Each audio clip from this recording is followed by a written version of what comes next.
a joint city council committee meeting of Arts, Parks, Health, Aging, and the LA River, and budget. And this is a one agenda item meeting on the memorandum of understanding and a contract for marketing at the LA Zoo. So, Mr. Lidd, if you could please start. Los Angeles Zoo and CAO reports relative to the Zoo's 3-year strategic and business marketing plan for fiscal year 2014-15 through fiscal year 2016-17, pursuant to Los Angeles Administrative Code Section 22.711 and proposed memorandum of understanding with the Greater Los Angeles Zoo Association for programs and services to be provided in the areas of public relations, marketing, special events, site rentals, and catered events. Thank you, and I neglected to mention that I'm honored to be sitting here with my colleague, Mr. Paul Kokorian, Chair of the Budget Committee. Thank you very much, Mr. O'Farrell. It's good to be co-chairing this meeting with you. I'm joined by Councilmember Bob Blumenfield of the Budget and Finance Committee. Mr. Englander is on his way, but we can go ahead and proceed. Thank you very much. And I am joined by my colleagues on the Arts, Parks, Health, Aging, and River Committee, Mr. Tom LaBonge, Mr. Curran Price, and Mr. Gil Cedillo, and Mr. Buscaino is away from the country at the moment. So what I'd like to do to start this is call up the zoo, Mr. John Lewis, and members of the Greater Los Angeles Zoo Association, GLAZA.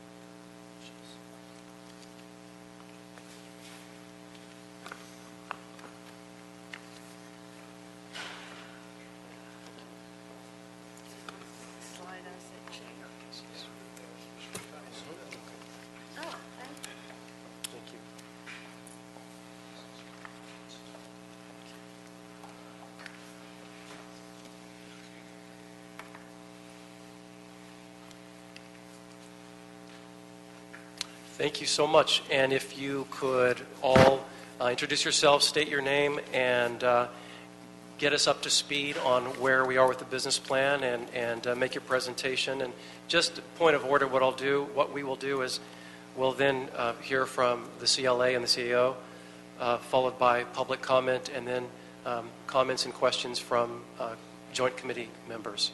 Thank you. So please. Good afternoon. I'm John Lewis, the director of the Los Angeles Zoo. I'm Denise Ferret. I'm the Assistant General Manager at the Los Angeles Zoo. I'm Connie Morgan, President of the Greater Los Angeles Zoo Association. And I'm Kate Hilliard, VP of Marketing for the Greater Los Angeles Zoo Association. So what we'd like to do this afternoon, council members, is have a brief PowerPoint to kind of bring you up to speed on how we developed the plan that's before you. After which Connie Morgan would like to speak a little bit about their responsibility to this plan, but also in supporting the zoo. And then Kate's here if you want information. She's got a packet on what we've been doing so far since the July 1st MOU for marketing and public relations. So apparently the PowerPoint is only on the screen. I don't think you have it on your monitor. So if you can, we'll start with that. To begin with, obviously, what's the purpose of the plan?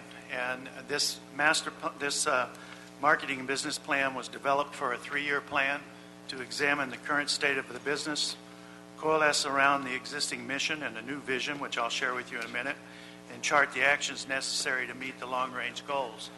I want to speak a second for why a 3-year plan versus a 2-year plan, 1-year plan, or 5-year plan. The zoo's ordinance says is that the marketing and business plan should be done at least once every 5 years. It doesn't define how long that plan has to be. We picked 3 years because we're getting to the end of the major capital development at the zoo. Over $170 million have been spent over the last 15 years in redeveloping areas of the zoo. We're going to start the process of looking at that master plan now. we projected it's going to take about 3 years to go through that process, and that's why we limited this plan to 3 years, so that as we go through the process, then we can start on the next plan and go from that standpoint. So just to acquaint you with the zoo's mission, the mission is to serve the community.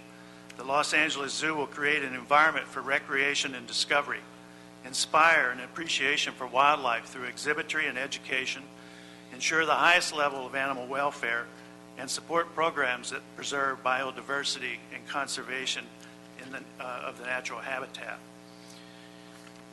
As we started this process and really started the process of looking forward to a new plan, or whether we pick a portion of the existing master plan or develop a new plan, we thought it was time to look at the zoo's vision, and does the current vision support that, or are there other opportunities to even look broader and stronger to the future?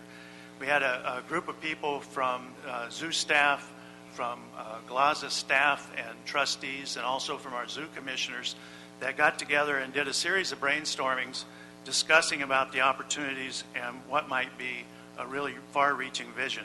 And we came up with this vision, which we are using in this plan.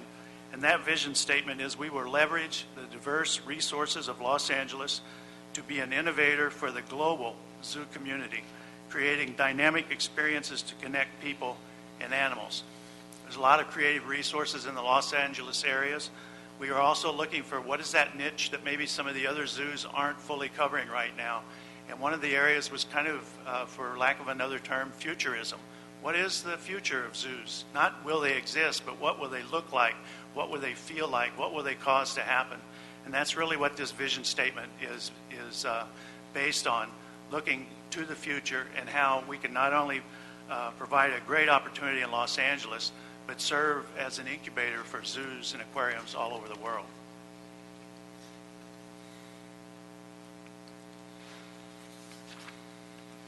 This is a pretty busy slide, but just really is to kind of talk about where we are now.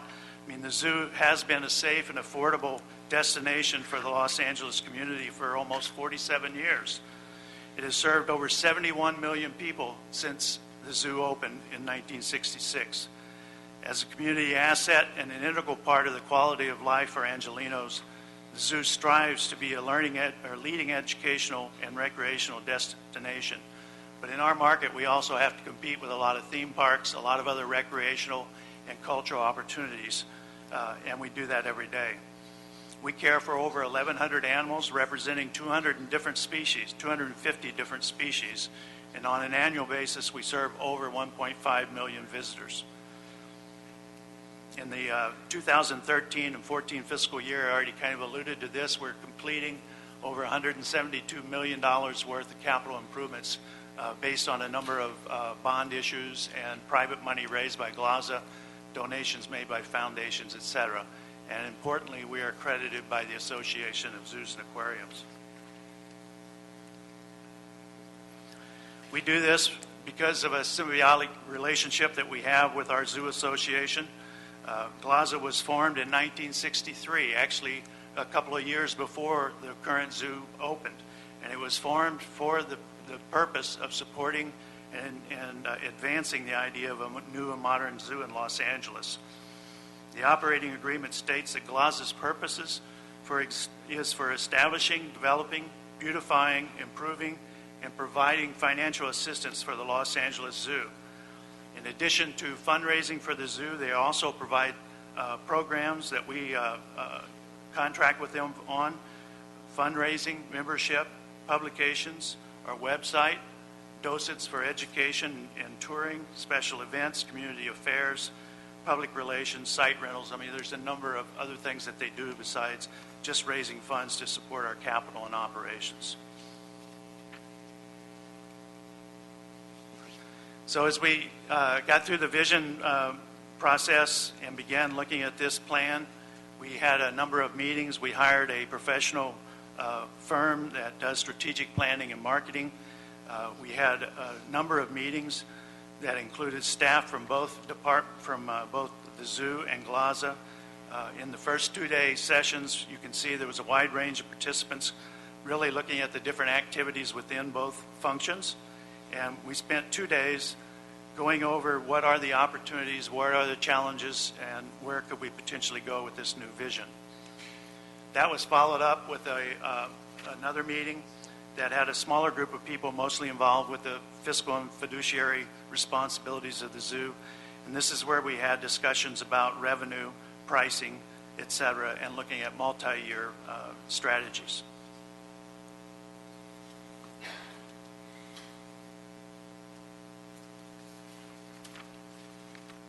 Sorry, my pages are sticky. So, during those meetings and from those meetings, we really tried to come up with a business and marketing plan that looked at all the resources that we had available. We looked at industry research. AZA conferences have meetings about pricing, striking the balance right between revenue and marketing and membership. We looked at industry benchmarks and references. We did visitor surveys, exit surveys. We also put on our website, or on the internet rather, a survey that our employees could take, all asking them to tell us about the various things that they think are good about the zoo, important about the zoo, opportunities that are before us, and bringing all of that information together in the discussion of this plan. We also did a SWOT analysis, the strengths, weaknesses, opportunities, and threats, based on all of this input. The strengths that we were hearing consistently was that people identified admission value was a strength, cleanliness of the zoo was a strength, and employee courtesy was a strength. Weaknesses that came out were that some of the exhibits lacked in quality, overall in satisfaction from an entertainment standpoint. That was an interesting piece of feedback that we got that had to do with the interaction with the staff, interaction with animals, more active type of programming at the zoo. So after going through all the references, doing the SWOT analysis, etc., we came up with these four key goals for our plan. They included upgrading the campus with an emphasis on engagement and education. Many of our facilities, even after the major investments that we've made recently, many of our facilities are still over 47 years old, including the infrastructure. So there are a lot of needs for improvements at the zoo. We wanted to create a model for programs that encourage residents to take active roles in conservation efforts.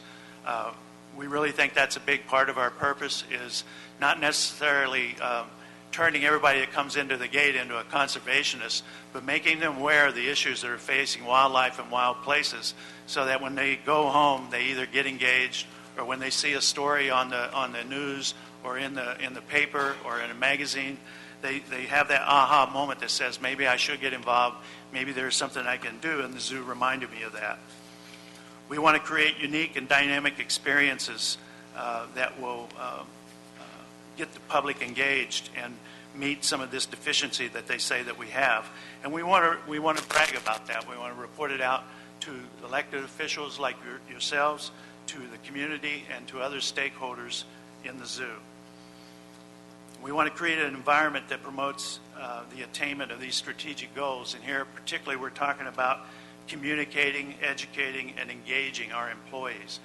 They're already seen as a major asset at the zoo, and we want to capitalize on that asset and continue to improve it. So to support these four goals, we also developed a marketing plan in this program, and they have four goals also that will support the business plan, and those goals are to establish the zoo as a premier entertainment destination. Entertainment is the hook that often brings visitors to our zoo. Once they're there, we can engage them with the animals, we can talk about conservation, we can talk about being green, we can talk about all the other things at the zoo we feel is important to do. We want to really build a strong brand. We think our brand has really been muddied in the recent years. We are a caring institution. I've joked with some of you before that when you use the old analogy of a day that maybe isn't going your way, you say this place is a zoo. We like to think of a zoo as a finely run, well-tuned organization where people make a difference every day. That's our definition of a zoo. We want to increase our market penetration. In our 20-mile radius is primarily where we focus because that's the low-hanging fruit for us.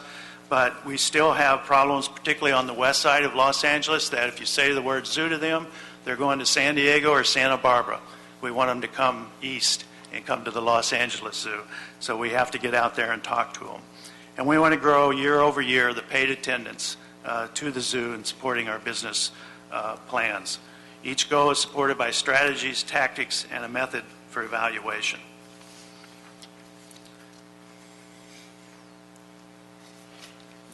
There are several financial projections and budgets, planning assumptions in this plan. They include that we will continue to invest over $2 million annually in marketing and public relations program. As we entered into the MOU that we're hoping you'll ratify today, prior to that time, some of you know our annual marketing budget was static at $800,000 a year. And in this market, that's not much money. It's very hard to compete against all the other voices that are out there. We think by doing this that we can generate a total of more than $6 million of new revenue during the course of this plan. Increase the zoo's market penetration in the metropolitan statistical area by 12%, and increase the zoo's paid attendance by 5% annually by growing attendance and other revenue sources. On the next slide, it continues with some of the assumptions, and they include increasing our total admissions revenue by 11% annually, increasing the zoo's other earned revenue by 21% over the term of this plan, replenish and grow the marketing and public relations budget annually. And then the assumption is that the MOU will be ratified and that the marketing and business plan will be approved as well. This next slide, I think, is important for you to see where we've been and how we got to this point. I think we've made some incredible slides, but and I apologize. I'll send you all hard copies of this, but if I can get my little pointer out here. I'm just on the left slide. This line right here is the general fund contribution to the zoo beginning in 2008 with the economic recession. That dropped precipitously, and to date, where prior to that time the general fund supported direct operating costs roughly at 65%, we're down to less than 1% this year with $250,000 coming from the general fund. The rest of the revenues are all earned at the zoo through gates, through concessions, through membership sharing, and through all the other revenues that come to the zoo. So we really have worked hard during the recession to try to ease the burden on the city budgets, but it's getting tougher and tougher to find every dollar beyond this point.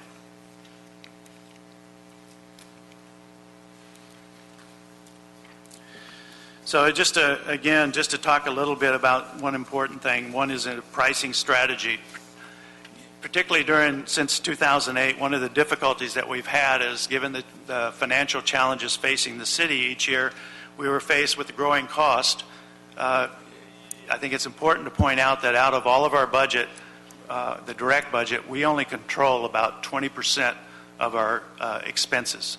The rest are set by MOUs, are set by our budget from the mayor and the council. 20% for animal food, for supplies, for construction. That's really what we have direct control over.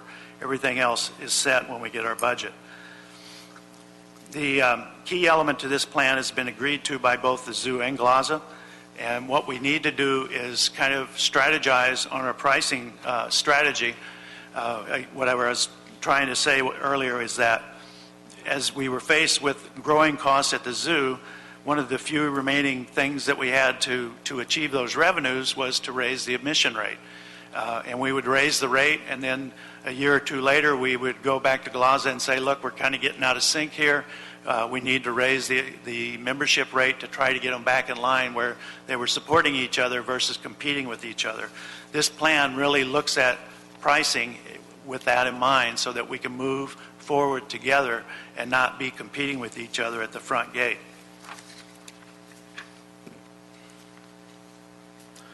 The plan discusses the zoo's operating budget by both reflecting on its history and making projections for the future. The budget over the 3 years reflects increases in the areas of construction and maintenance. With our older facilities, we're constantly having to do maintenance work and rebuild existing facilities, along with technology advances, improvements in the visitor experience, and to develop the new master plan. As a result, the budget projections assume a 10% contribution from the general fund each of the next 3 years. However, we recognize that the budget is established annually as part of the city budget process, and it may mean that we have to look for other resources to cover that gap. But we wanted to give you an idea of what it was going to take to grow given this particular plan and this particular vision.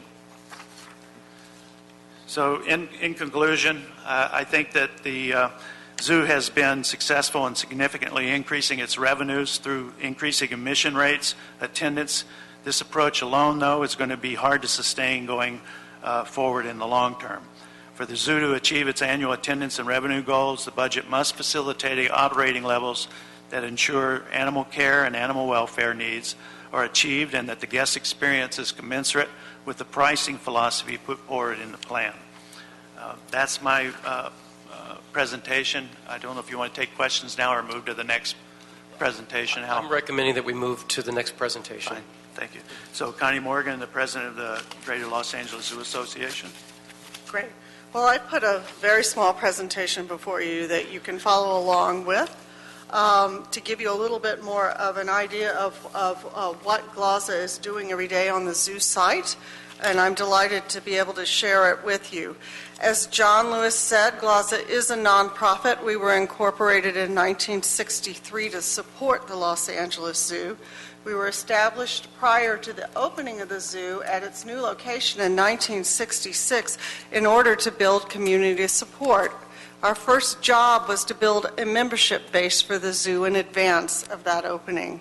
And you may not know this, but it was also to raise the funds to acquire the animals for the zoo's collection. Today, 50 years later, 36 community members, professionals, and philanthropists serve on our board of directors. Beloved American actress Betty White is our co-chair. Betty, the city's ambassadors to the animal and the greatest zoo advocate of 40 years, is working today. Otherwise, she'd be here with us. However, she sent me with this message that she wholly endorses this business plan and the intended marketing MOU because she believes it to be in the very best interest of our zoo. I myself would like to reiterate what Zoo Director John Lewis said in his presentation. The Los Angeles Zoo and GLASA represent the total zoo operations and organization. We are, if you will, the other half of the zoo that makes the zoo whole. We enjoy an enormously productive partnership with our colleagues, and our only aim is to support them and provide them with the tools they need so that the zoo thrives. On page 2, you'll see that we are active across the zoo with our fundraising. Before we had the $172 million master plan of zoo improvements that are now being completed, GLASA was out in front promoting the $50 million in Prop CC bonds that were awarded to the zoo. And as you recall, that bond measure passed at the highest percentage of yes votes in city history. We have raised $60 million for zoo operations, programming, and capital projects over the last 5 years. And in 2009, when the city found it could not fund a vastly enlarged Elephants of Asia habitat, GLASA saved that exhibit by pledging nearly $20 million of the $42 million price tag. We have been successful in our fundraising, and we are now in the final stages of closing out this campaign. Each and every week, we supply the zoo with 800 volunteers, and we manage the zoo's website and other functional departments delineated by MOU with the zoo director. If you look on page 3, you'll see that if the zoo needs something, we get it done. Here I've put a list of things that we might do in any one year, but then again, there are many more we might do. It could be a new van for outreach animals. a building out of the Children's Interactive Room at the California Condor Rescue Zone, or a temporary, exciting dinosaur exhibit to attract summer audiences. On the fourth page, you'll see that since 2011, we've been working to build programs that will generate new revenues for the zoo as general fund subsidies have declined. This has been very important to us to be able to bring new opportunities to the zoo that will help it increase its revenue. Many of you know that we commissioned, funded, and built the Tom Minkowitz Conservation Carousel. This year, we gifted this asset to the city, and we continue to operate it for the zoo, and it should bring a net of $250,000 of new revenue this year to the zoo. We are just completing the funding and building of a brand new Angela Collier World of Birds Theater. This should premiere in the next few months. It is a wonderful new theater to replace an aged structure that really needed replacement, and it will be reintroduced with the wonderful bird show that is free to every person coming in with admission. In the last 2 years, we've also built Reggie's Bistro as a new outdoor cafe in order again to achieve new revenue for the zoo. And we have launched a successful sponsorship marketing program, which you'll see a little bit of the results in a moment. I hope I'm giving you the right impression that you can depend on us, because we are only here to help the zoo achieve the greatest fulfillments of its mission, and we deliver. In these last few months, we've worked with the zoo department on the business and marketing plan you have before you today. We've invested time and resources to assist the development of a 15-year vision for the zoo. That vision is at the base of this business plan, and I believe we have provided sound and achievable marketing, membership, and fundraising targets for these next 3 years that give the initial lift to that vision. All of our efforts will be to build additional revenue in the near term at the box office, in campus rentals, in the development of a new public space for those rentals, and in annual fundraising and membership programming to support operations. Finally, on the last page of our presentation, you'll see that we will also be working in these next 3 years to support the zoo by looking out toward the future. We'll work with the zoo director and his staff as they develop phase 2 of a master plan renovation. And we are starting our own planning for the possibility of mounting a capital campaign to achieve private support for the long-range plans that come out of that master plan. And we'll also be looking and planning for the promotion of bond measures should they be needed to achieve that vision. GLASA assumed responsibility for marketing the zoo on July 1st of this year, 3 days after Council first aired this MOU. We were able to hire an exceptional and experienced professional within the month, and I'd like to introduce her to you. Kate Hilliard has had a successful 25-year career as a marketing executive assisting nonprofits such as PATH, People Assisting the Homeless, the Get Better for Mandela Day Foundation, and the Luck Project. In her career, she has held positions including senior partner at Ogilvy and Mather and vice president creative at Pilata Teamworks, Los Angeles. As managing director of Radar Works, an agency she co-founded and guided from startup to buyout, she led the marketing strategy, creative development, budget planning, and results analysis for integrated Susan G. Komen Foundation campaigns, including advertising, CRM, and event experience. In doing this, she consistently improved recruitment, conversion, and retention rates for the Susan G. Komen 3-Day for the Cure, expanding it from 6 to 14 markets, doubling attendance, and growing client revenue from $44 million to $82 million in 2011.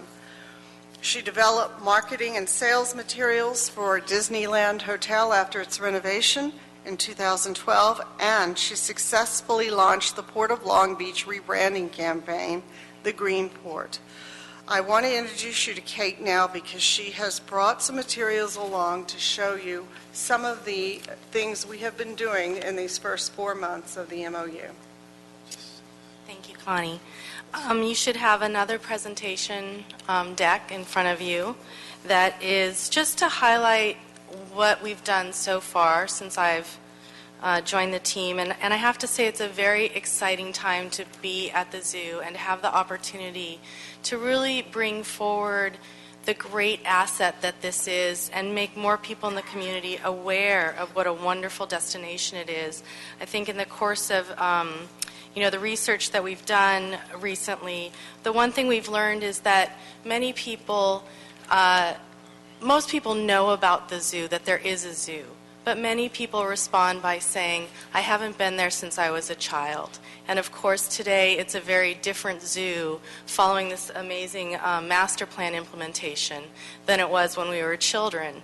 And then of course we live in a very transient community, so there's many people entering LA, moving here all the time, and they just don't know what the zoo has to offer. And I think that's the biggest opportunity here, is for the marketing plan to really inform people about what the zoo has to offer and what a great place it is to spend the day with your family and your friends.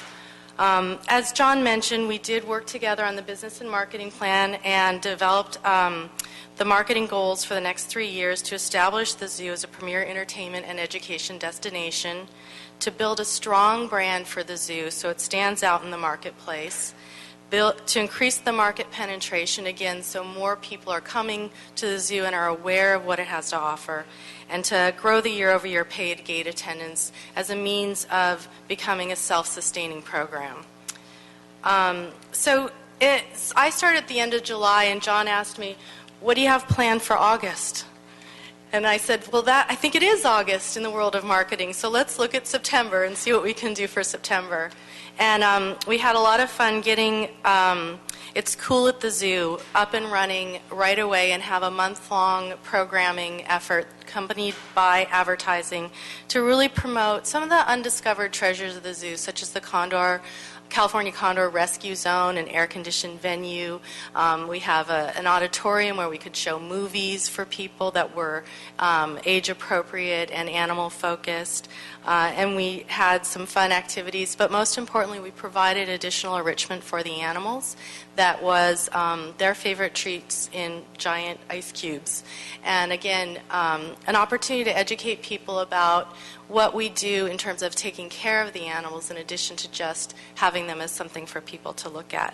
I should mention that even before I started, GLAZA had come up with a new summer entertainment series called Roaring Nights, which was 3 Thursday nights of bands and food trucks and whatnot within the zoo. And this was a great opportunity to attract a new, younger millennial audience. And it was quite successful in getting people who maybe don't have kids and maybe don't normally think of coming to the zoo to come and spend an evening and really have a chance to get familiar with the new opportunities and exhibits there. And the other thing we focused on is resurrecting some old traditions, such as the reindeer romp. And I'm really excited to let you all know that we have reindeer at the zoo right now, and it's been really wonderful to have them back after a 4-year hiatus. Again, this is an old tradition at the zoo, and I think many people missed it, and having it back gives them a reason to come back again and see it. And I think one thing I do want to mention is that these events are an important aspect of the marketing campaign. You might say, well, why don't we just focus on the zoo experience? And I think that that is critical and one of the key objectives of the branding moving forward. But events create a sense of urgency and will always be a way to get press to come out and cover what's new and exciting at the zoo. So they are an important tool for us. On the next page, just some quick highlights about the sponsorships, partnerships, and promotions that have taken place since July 1st. Because of the increased advertising exposure, the increased opportunity for brands to partner with us and have their brand recognized within our campaigns, we have been able to secure $1,572,317 in sponsorship revenue. That some of that is over a 10-year basis, some of it is over a 3-year basis, but it has been an incredible tool to be able to offer to people greater exposure through media. We've also been able to secure $1,275,000 in-kind media, and over $250,000 of that has already been implemented and used. So again, it's just great to be able to have the budget in order to encourage others to join with us and promote the zoo. And then as a result of GLAZA being a nonprofit, we were able to apply for Google Adwords grant, and we have secured that grant. It's a budget relieving item.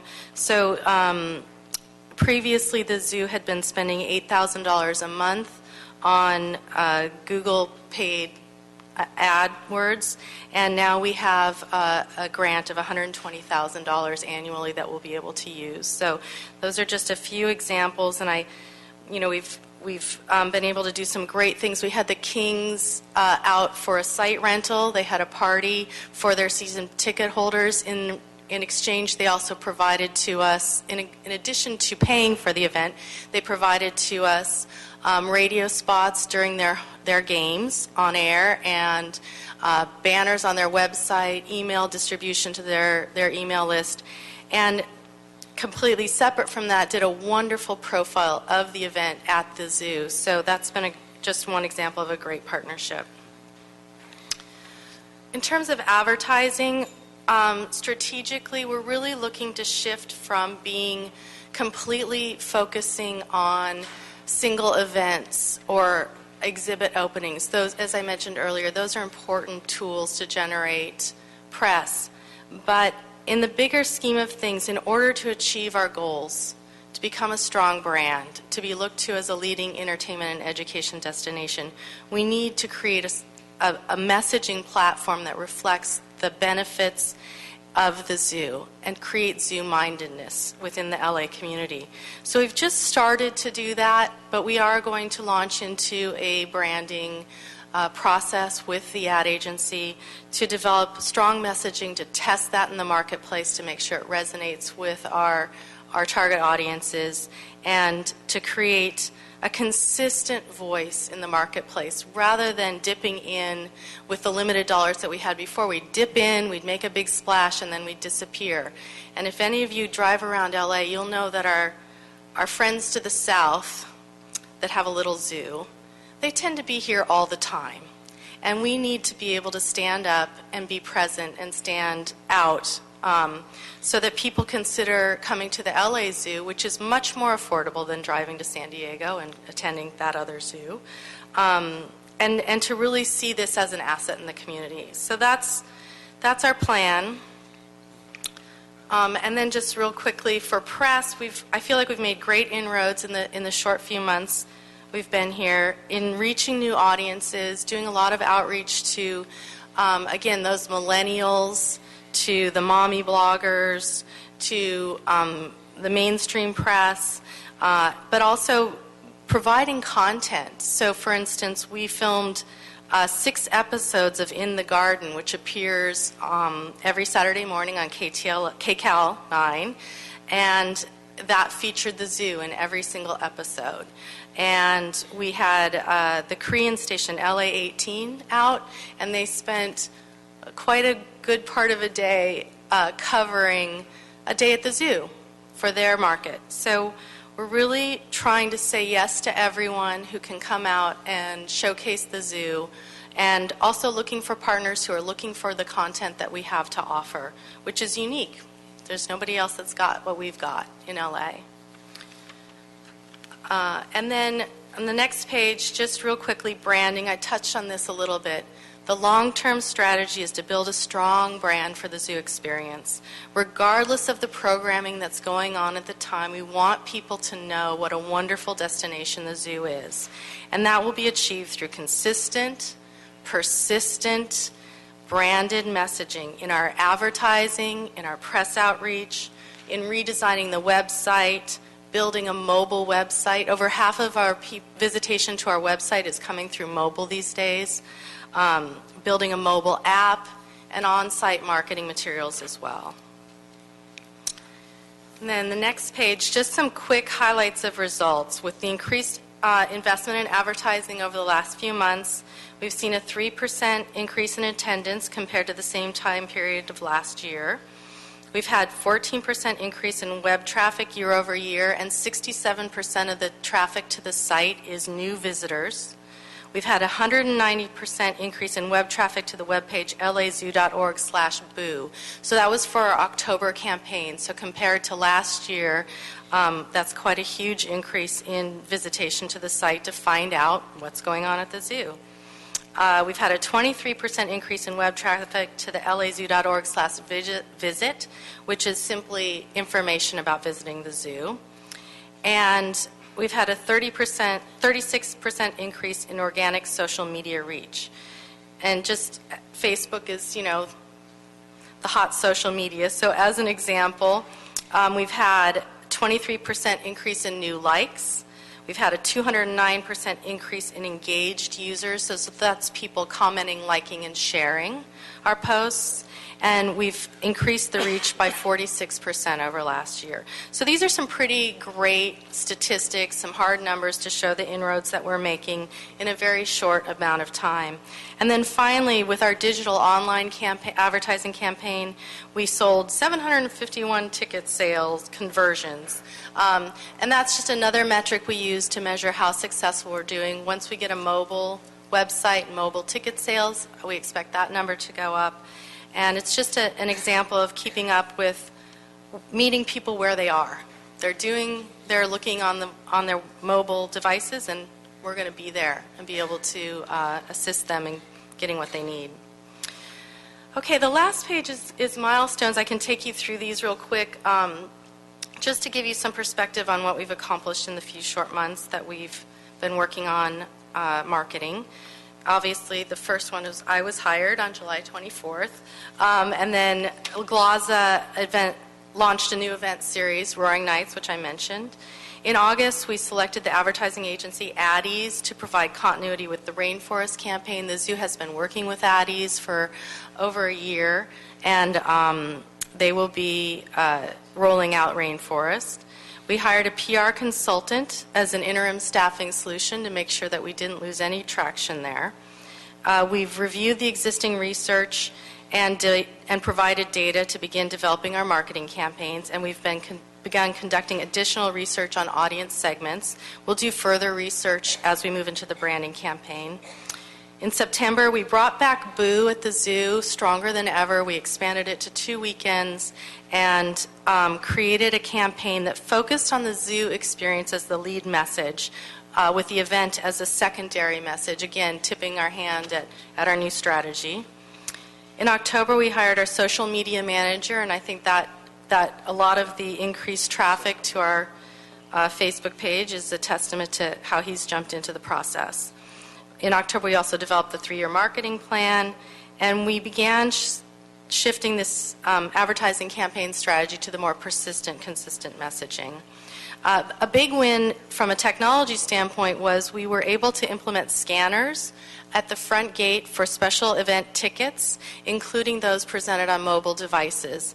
So in the past, people would have to bring a paper ticket, and we would have to look it up on a list and let them in, and now we've got a great solution that gets people through the gate faster.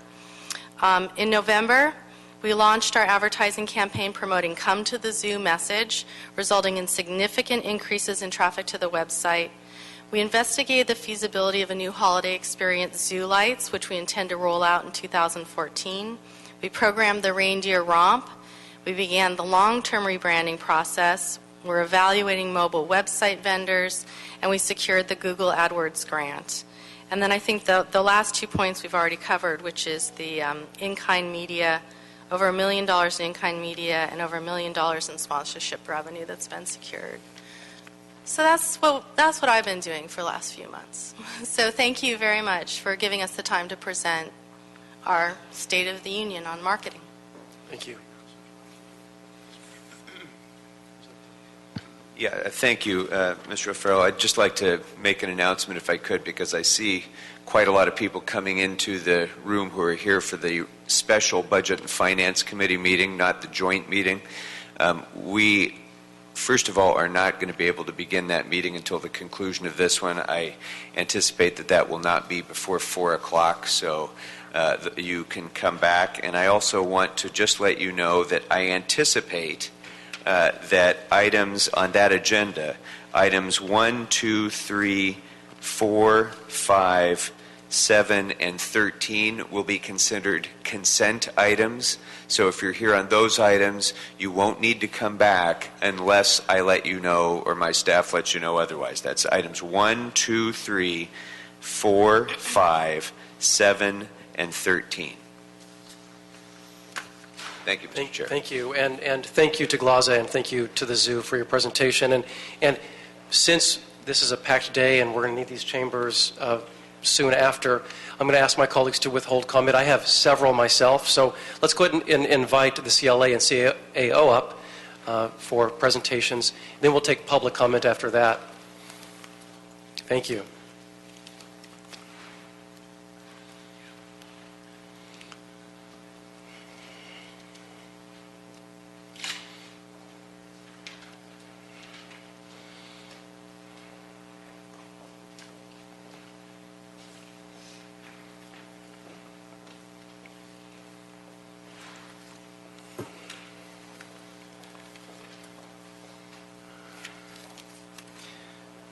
Thank you. Please begin. Thank you.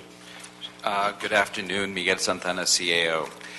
I think it's important to start off by providing a little bit of context, especially for several of the committee members who are new to the council, who may have not followed sort of this issue as how it's has gone over the last few years.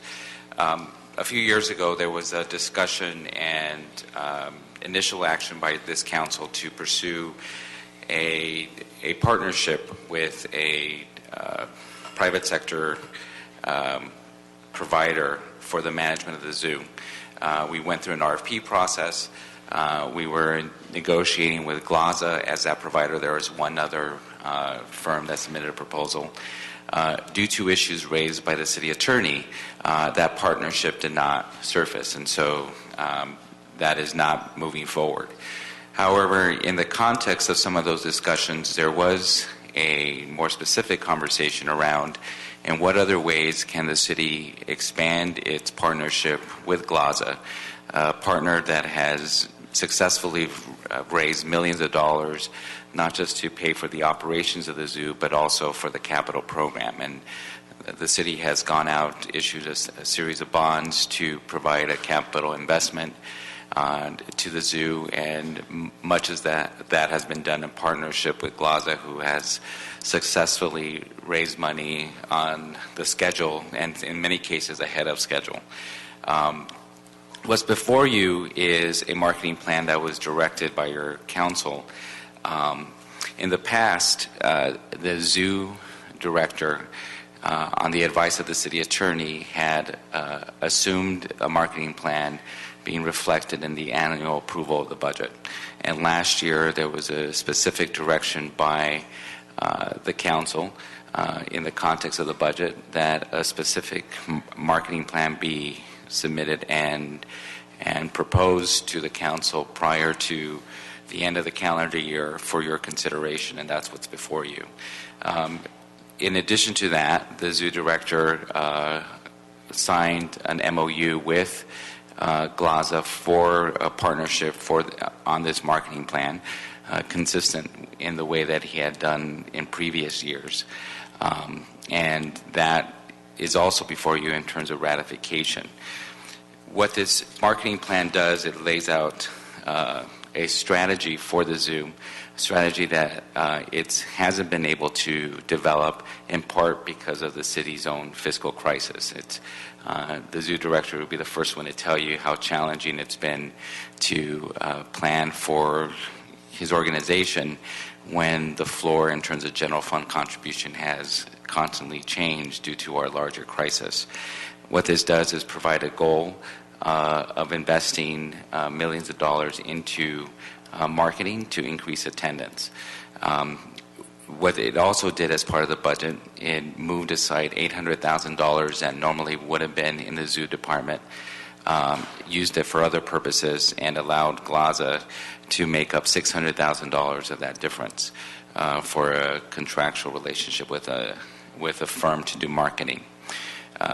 If your committee and the council as a whole were not to move forward with this proposal, then the city would be in a situation to have to identify approximately $800,000 in this fiscal year to make up for that difference, because that is essentially what was made short in the department, and would have to on its own engage in a marketing plan.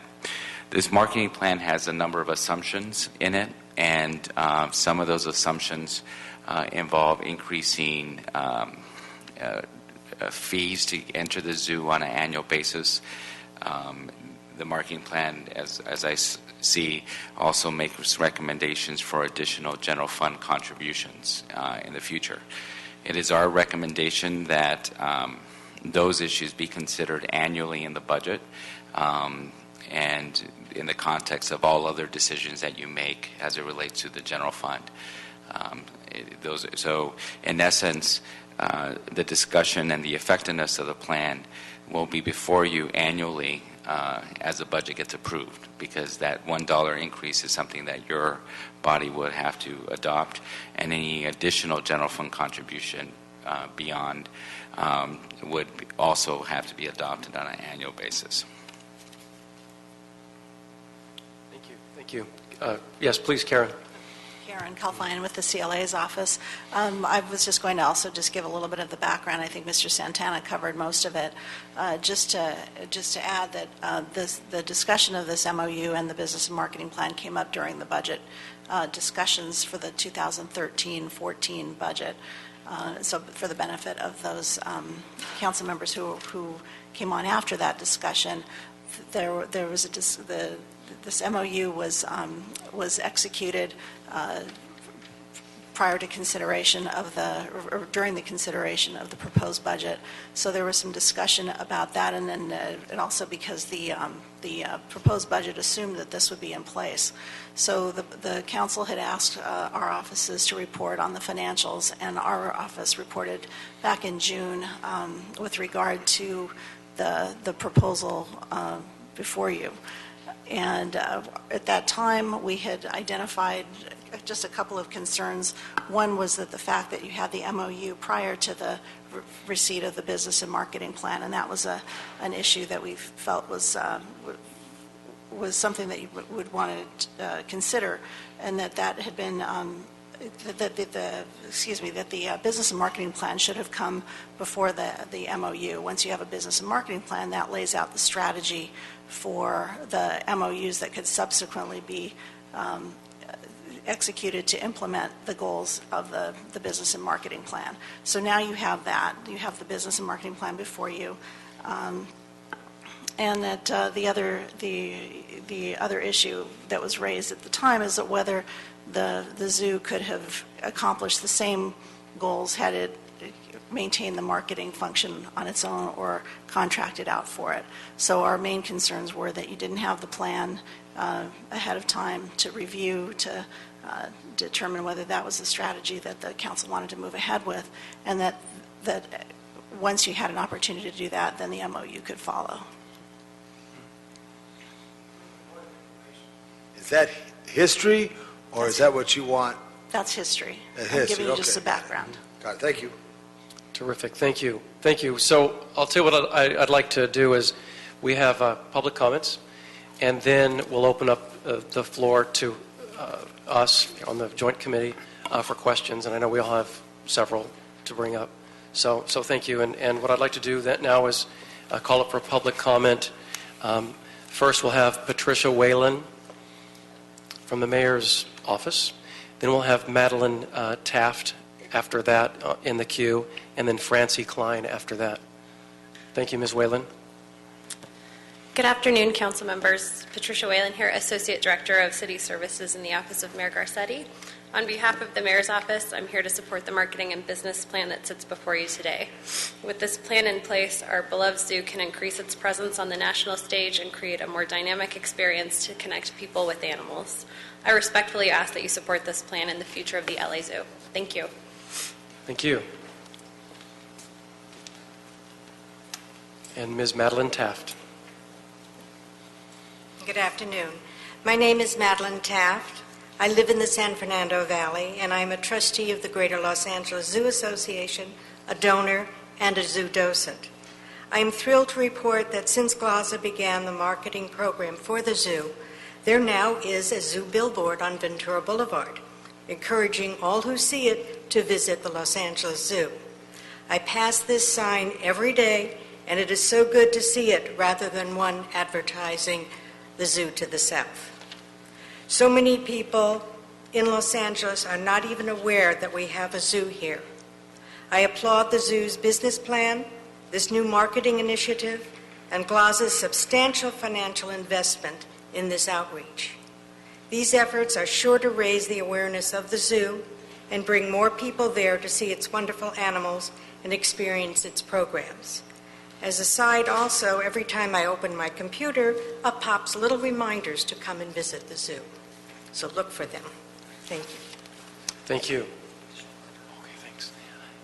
After Francie Klein, we're going to have Cheryl Parisi. Hi, I've been a member of GLASA since 1977, joining for the same reason most people do, because the line was a lot shorter than the line to buy tickets. But in the 37 years that we've been members, we've grown to really appreciate the institution and saw with a lot of sorrow what happened to it in the 90s, at which point I made the rash decision of becoming a docent, and just could see what was happening to the facility. It has made tremendous changes since then, but the public doesn't know it that much. I know a lot of people in the community, and I would always hear all the latest horrible stories about the zoo. But the neat thing is, in the last 6 months, what I'm hearing is, I saw the greatest sign for the zoo, I want to go to this event or that event. This plan will really complete the turnaround that the city already has done for the zoo, but the public doesn't know about. So I think it's something to support. Thank you, Ms. Klein. And in the queue after Cheryl Parisi is Charlie Mims. We all love the zoo, particularly the 300-plus employees who work there every day, protecting and caring for animals, providing wonderful customer service and a beautiful experience for those who visit the zoo. And I can't say to you enough how saddened and frustrated I am that those workers and the representatives of those workers were denied a place at the table. We're denied an opportunity to talk to you about the work that we have done concurrently with the consideration of the potential privatization of the zoo. I want to provide some history. Simultaneous with the City Council contemplating a contract for a private provider, the Council also approved a motion to create a working group, and this was a broad-based working group made up of the Zoo Department, the Mayor's Office, the CAO, the unions, all of the unions that represent workers. I believe the CLA's office was involved as well. We met for months. The goal of that working group was to try to identify new revenue sources and operational efficiencies for the zoo so that we could continue to wean the zoo off of the general fund subsidy and create vibrant and ever-expanding sources of revenue for that zoo, for the zoo. Two of the most important elements that were identified in the working group was the concept of municipal marketing and the use of business intelligence systems. I'm enormously frustrated because that working group report never came to the council. It was received and filed. And then conversations went on privately to develop a sole source relationship with GLAZA to take on municipal marketing. I would ask that you allow me to continue. 30 more seconds. Yeah. I'm going to talk specifically. We believe that the citizens of Los Angeles have been denied an opportunity to really vet through a full and open RFP process the best plan, the best strategy, and the best competitors for a municipal marketing plan to increase revenues for the zoo. We have been denied that opportunity and are incredibly frustrated about that. Let me just talk specifically about some of the problems with the study. First of all, it assumes completely on the fulfillment of the GLAZA MOU on marketing and municipal marketing. However, there are no performance standards to hold GLAZA accountable in terms of the numbers. It is a circular process. The report relies on the GLAZA performance, and then there is no ability for the council to hold GLAZA accountable to those numbers. It also assumes, now the zoo director just told you that the participation of the general fund right now is about 1% of zoo operations. This study assumes 10% on an ongoing basis. It assumes a release from the managed hiring. I mean, these are big policy decisions that are embedded in the report that we think need to be vetted. Exemption from city regulations pursuant to construction contracts. And it continues for at least a 3-year period the existing ratio between GLAZA membership and general admissions. We believe that this ratio effectively competes and favors attendance to move toward GLAZA membership, where the general fund of the zoo only receives 25%, versus regular admissions, where zoo general fund receives 100%. These are critical issues that need to be reviewed and analyzed so that we are assured that any marketing efforts drive regular attendance and increase general fund so that the zoo has a vibrant budget and can operate most effectively. Thank you, Ms. Parisi. In the interest of fairness, I'm going to have to give the remaining speakers the equal time. Mr. Charlie Mims, and in the queue is Dr. Molly Rhodes. Thank you. Yes, Charlie Mims of SEIU Local 721, and be careful, I could probably take up all that time. I want to clear up one thing. My councilman, John Ferraro, I think was directly responsible for getting the zoo bond issues approved by the city council and helped to develop the strategy for getting those passed with the voters, both of which were passed. That was over $100 million, which really went toward creating new habitats for the animals instead of just areas where the animals could come and be looked at, but areas where they could live in. That money was put in by the people of Los Angeles. Some of that money was contributed by GLAZA, but I believe the amount was over $100 million. It came in from bond funds that were approved by the voters. So, I'd like to just remember the guy that this council room is named after because he helped transform the zoo. The other thing is, I find it difficult, having been over 40 years in administering contracts, how you could have a contract that doesn't have clear accountability standards so that you don't know if it's being successful or not. And then if you decide that maybe it's not being as successful as you'd like to see, there seems to be relatively little leeway for the city to cancel that contract if they decide it's not the way they'd like to go in the future. I think we should be very careful about entering into a contract that's open-ended like that. Thank you. So we have Dr. Molly Rhodes, and followed in the queue will be Catherine. It's either Lopez or Louise. Hi, I just want to go to some of the documents that were not provided to you all as committee members.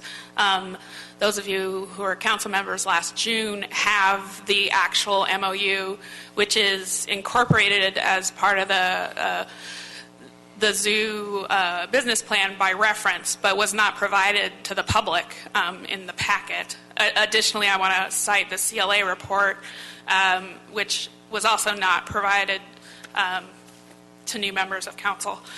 The section I want to cite first in the MOU regarding performance. This is a very unusual contract. You don't have any performance benchmarks that are enforceable. There is no termination clause. On page 2 of section 3, there's an item named Performance by GLAZA and the Zoo. It reads, GLAZA and the Zoo will cooperate in good faith to achieve the results projected on the exhibits to this MOU. However, neither GLAZA nor the Zoo can guarantee that their efforts will achieve such results. Accordingly, where GLAZA and the Zoo have exerted their good faith efforts, their failure to achieve such projected results is not grounds for terminating this MOU. So I have to say, Mr. Santana's statement that that you get to consider this every year in the budget process, it seems a little disingenuous to me, because the MOU is not brought up annually, and you cannot enforce it annually. Addition, I want to refer to, excuse me, not breathing, to page 5 of the, thank you, to page 5 of the CLA MOU. The proposed MOU for marketing, public relations. Please give her one more minute. Thank you. And site rentals catered events will provide GLAZA with significant resources to market the LA Zoo, should illustrate projections to be realized. However, it appears net revenues from paid admissions that are achieved above and beyond what the department would otherwise retain from annual admissions will revert to GLAZA and will not benefit the city's general fund or the zoo department directly. Although the MOU projects that the department will achieve increased revenues from additional membership and concessions, these increases could be realized with increased attendance and would not require the MOU to do so. And lastly, just on transparency, the whole process of this MOU has been bizarre and aberrant in terms of how you all consider private contracts. The CLA's report says the current practice of the department entering into MOUs with GLAZA without marketing and business plans give the general manager complete discretion as to the terms of each agreement without council input. What that means to me is that there could be other things that if you pass this, the general manager could enter into other agreements that would never see the light of day, and you would never know they existed. Thank you. Thank you, Dr. Rhodes. We have Catherine, and I believe it's Louise, followed by, and our last speaker will be Richard Lichtenstein. Thank you for allowing me to speak today. My name is Catherine Louise. I'm a friend of Griffith Park, and actually when they were doing their presentation, I did not hear this represented, but there was a pilot program, and I went online to the zoo structure fee, and it says that parking is free, but on selected days throughout the year, the LA Zoo offers a preferred parking program. It's my understanding that was a pilot program, and there is a projection that would escalate this parking fee to all of the available spaces, which is it says 750 or so parking spaces. But the reality is, it's not just the users of the zoo that would be paying that fee. It would be the users of the park. And representing the users of the park, I would appreciate it, or we would appreciate if that was looked at again, and because the Griffith Park should be free and open to everyone. Thank you very much. Thank you.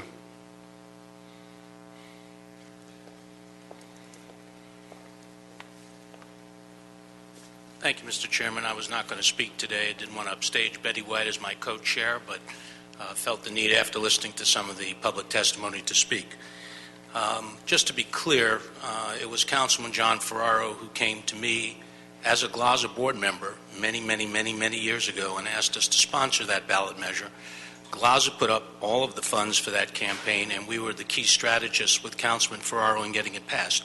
That was all that was intended by Ms. Morgan's presentation.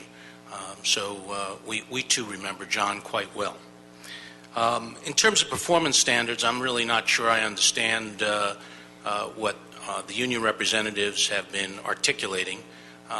If the city and we are unhappy with the contract after 3 years, I'm sure that the general manager will not renew that agreement. There are standards in there, and if we're not up to snuff, we will certainly step aside, and another group will take over responsibility. In terms of why the general manager came to us, we already have, as Ms. Morgan expressed to you, numerous MOUs. Why would the general manager go find a new partner after all these decades of partnering with GLAZA to try to come up with somebody else to do the marketing MOU? And lastly, I think that if the city chooses to not pursue this marketing plan with us, whether you're a new council person or a council person who's been around a while, it will take this city 2 to 3 years to put out an RFP, evaluate an RFP, retain a firm to pursue the marketing. GLAZA, as you heard, has been doing an exceptional job. The professional staff for the past 4 months strongly encourage you to move forward with the business plan that's presented to you by the general manager and the MOU that was signed in June. Thank you for your time. Thank you. Thank you so much. If we could please have representatives from the zoo, GLAZA, CLA, and CEO back to the table.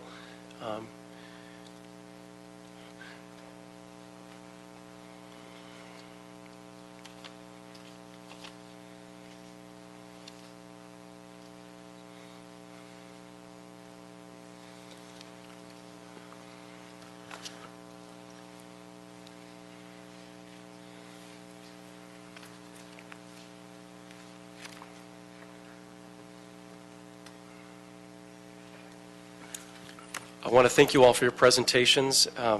Very informative. I have so many questions that I'm going to try to whittle down because I don't want to hog the floor today. But I'm just going to kind of dig in. I think most of these are going to be for you, Mr. Lewis and GLAZA, but I do have a few questions otherwise. You touched upon, especially you, Mr. Santana, you touched upon the potential, what it might look like if the council decides to not ratify the business plan. What are some of the other impacts? Day-to-day operations, the financial implications to the city, et cetera. You mentioned also, Karen, about a few things related to that. So please, I open the floor for that.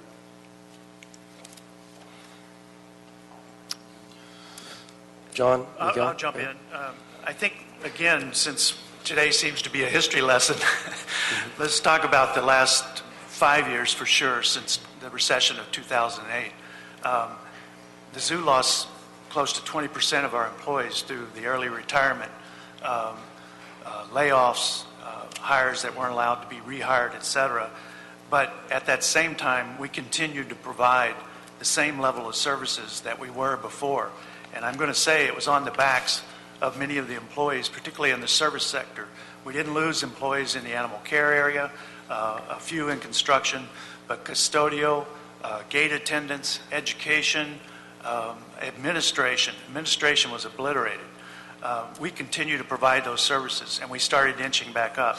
This plan allows us to start bringing back some of that staff and really enhancing the service, et cetera, for the visitors. So I think that's something that we're looking at. And the way we're doing that is by increasing the attendance and increasing the associated revenue. If we just go back to the $800,000 marketing budget, we're going to pretty much be where we're at, 1.5 to 1.6 visitors each year. And without associated fee increases, we're going to be losing ground on the growing cost of operating the zoo at the same level. So the other thing that we've never talked about as a zoo or the council is reducing the services at the zoo, which is going to reduce the value level at the zoo, which is going to fight against attendance again. So that's one of the things we're trying to achieve here, is to keep that slope going up, both in revenues, attendance, and service.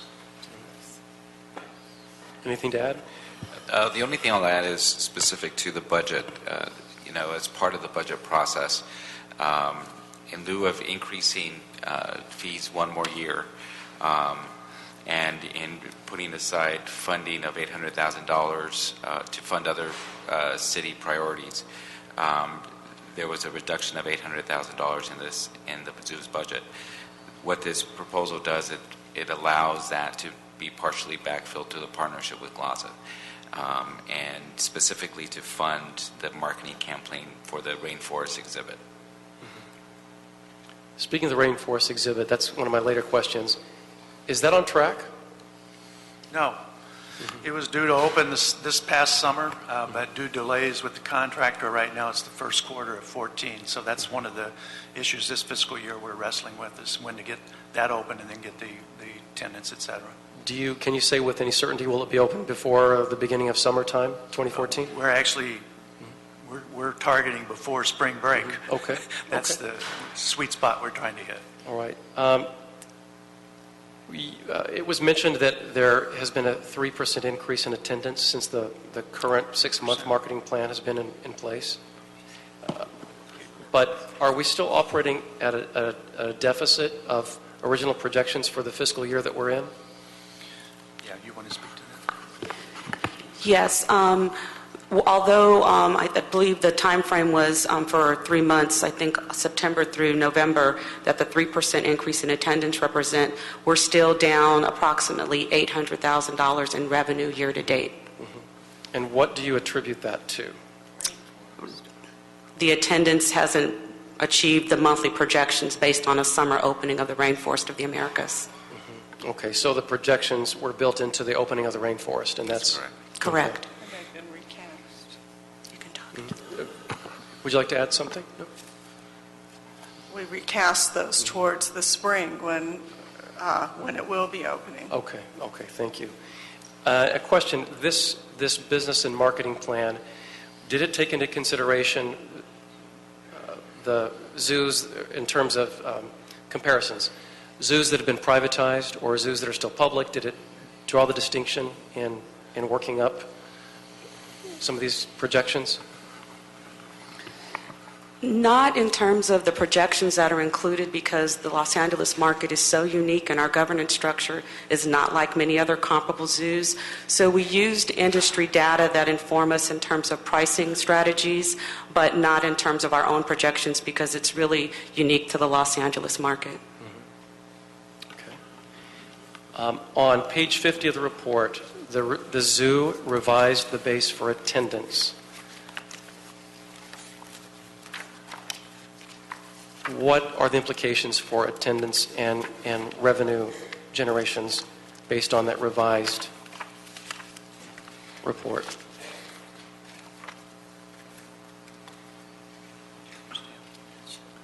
Not sure we understand the question.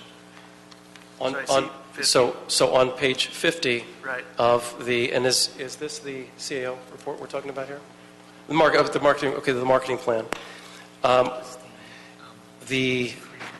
The zoo has revised the base for attendance, so that there's a revision on the base. So I just want to see what the implications are for the projections of revenue based on that. Jeb Bonner, the Vice President for the Greater Los Angeles Zoo Association, that reprojection took into account the fact that we were not seeing the increases in membership attendance that we had expected, so that the paid attendance is the same. It is the free attendance that was decreased, so there is no further change to the income projections. Okay, so it was an adjustment based on the current attendance. Correct. Okay. This is something that's important across the city. It's certainly important in the 13th District, and that is what kind of outreach is being done in bilingual or monolingual Spanish-speaking communities. I think there's an enormous opportunity there in terms of marketing as well. I'm going to let Denise speak a little bit to that, but I will tell you that we That market is one of our highest percentage in attendees too, so we're aware of it. At least on the zoo site, all of our new signage is in English and Spanish. We have some communication materials that's in both languages, but can you speak to anything else? In terms of the visitor experience, the map is bilingual. Along with our website, there are some bilingual aspects, and all of our interpretive signage is bilingual. We've also historically had done focus groups to find out how best to communicate to those audiences. And in some cases, they prefer English so that, because we have groups that come in multiple families, it's grandparents, it's parents, and it's children. And we have the children that prefer to teach their parents and their grandparents themselves, and they are English readers and learners. So we've taken some information from focus groups and incorporated what we think best meets the audience demographic. And there's also a marketing component to that audience as well in terms of advertisement. Okay, because one of the speakers mentioned a billboard. I would love to see a billboard in the Westlake area or the Temple Botery area of the 13th, which is so heavy Spanish-speaking, and really to take that in consideration in any marketing plans. And let's see. So, Mr. Lewis, how many days have we been at capacity during the summer months? We know that attendance is down. What have been some of the best days or the best weeks during the summertime where attendance has been at capacity? Yeah, I'm going to let Denise answer that. Okay. Yeah. In general, because we have such great weather pretty much year-round, the summertime does not generally happen to be our best attendance because it's so warm. So in general, we don't reach peak attendance days so much in the summertime, but much more in the cooler temperature months. I mean, we can reach capacity during the week of Christmas break because the weather can be so pleasant and children are out of school, spring break. Any time that the weather is generally 80 degrees and lower, we can reach peak attendance. So right now it's about 25 to 30 days a year.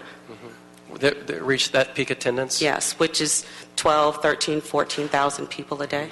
Okay. So kind of to that point, Sure. A big part of the discussion in this plan and in our ongoing operations is instead of, how do we direct people to other times of the week? Or how do we look at our hours and whether there's ways to relieve those peak days? Because it's not necessarily the best day to visit the zoo, and it's certainly not the best day to travel north on the 5 when we have those peak days. Okay. And social media was mentioned, the importance of Facebook, and I think the Twitter options could be improved, or the Twitter activity could be improved. I know that there are a lot, you're on Twitter, and I think that the messaging could be improved on Twitter and social media. You mentioned millennials, and I think that I'm happy to see that there is an effort to increase electronic sales because I think that there's an enormous potential in the market and ticket sales there, and I would like to see that much more robust. And then in terms of membership and especially admissions increases, I think back to sort of marketing, and we know that the average attendance for zoo visitors, the average household income for a zoo visitor is much higher than the city average, and I'm aware of that. So we need to get people in other demographics to attend the zoo. And so are there, again, this has to do with marketing and getting families that otherwise can't necessarily afford to come to the zoo. What kind of packages, discount opportunities, marketing to our schools, et cetera, inner city. How can we, get that attendance up?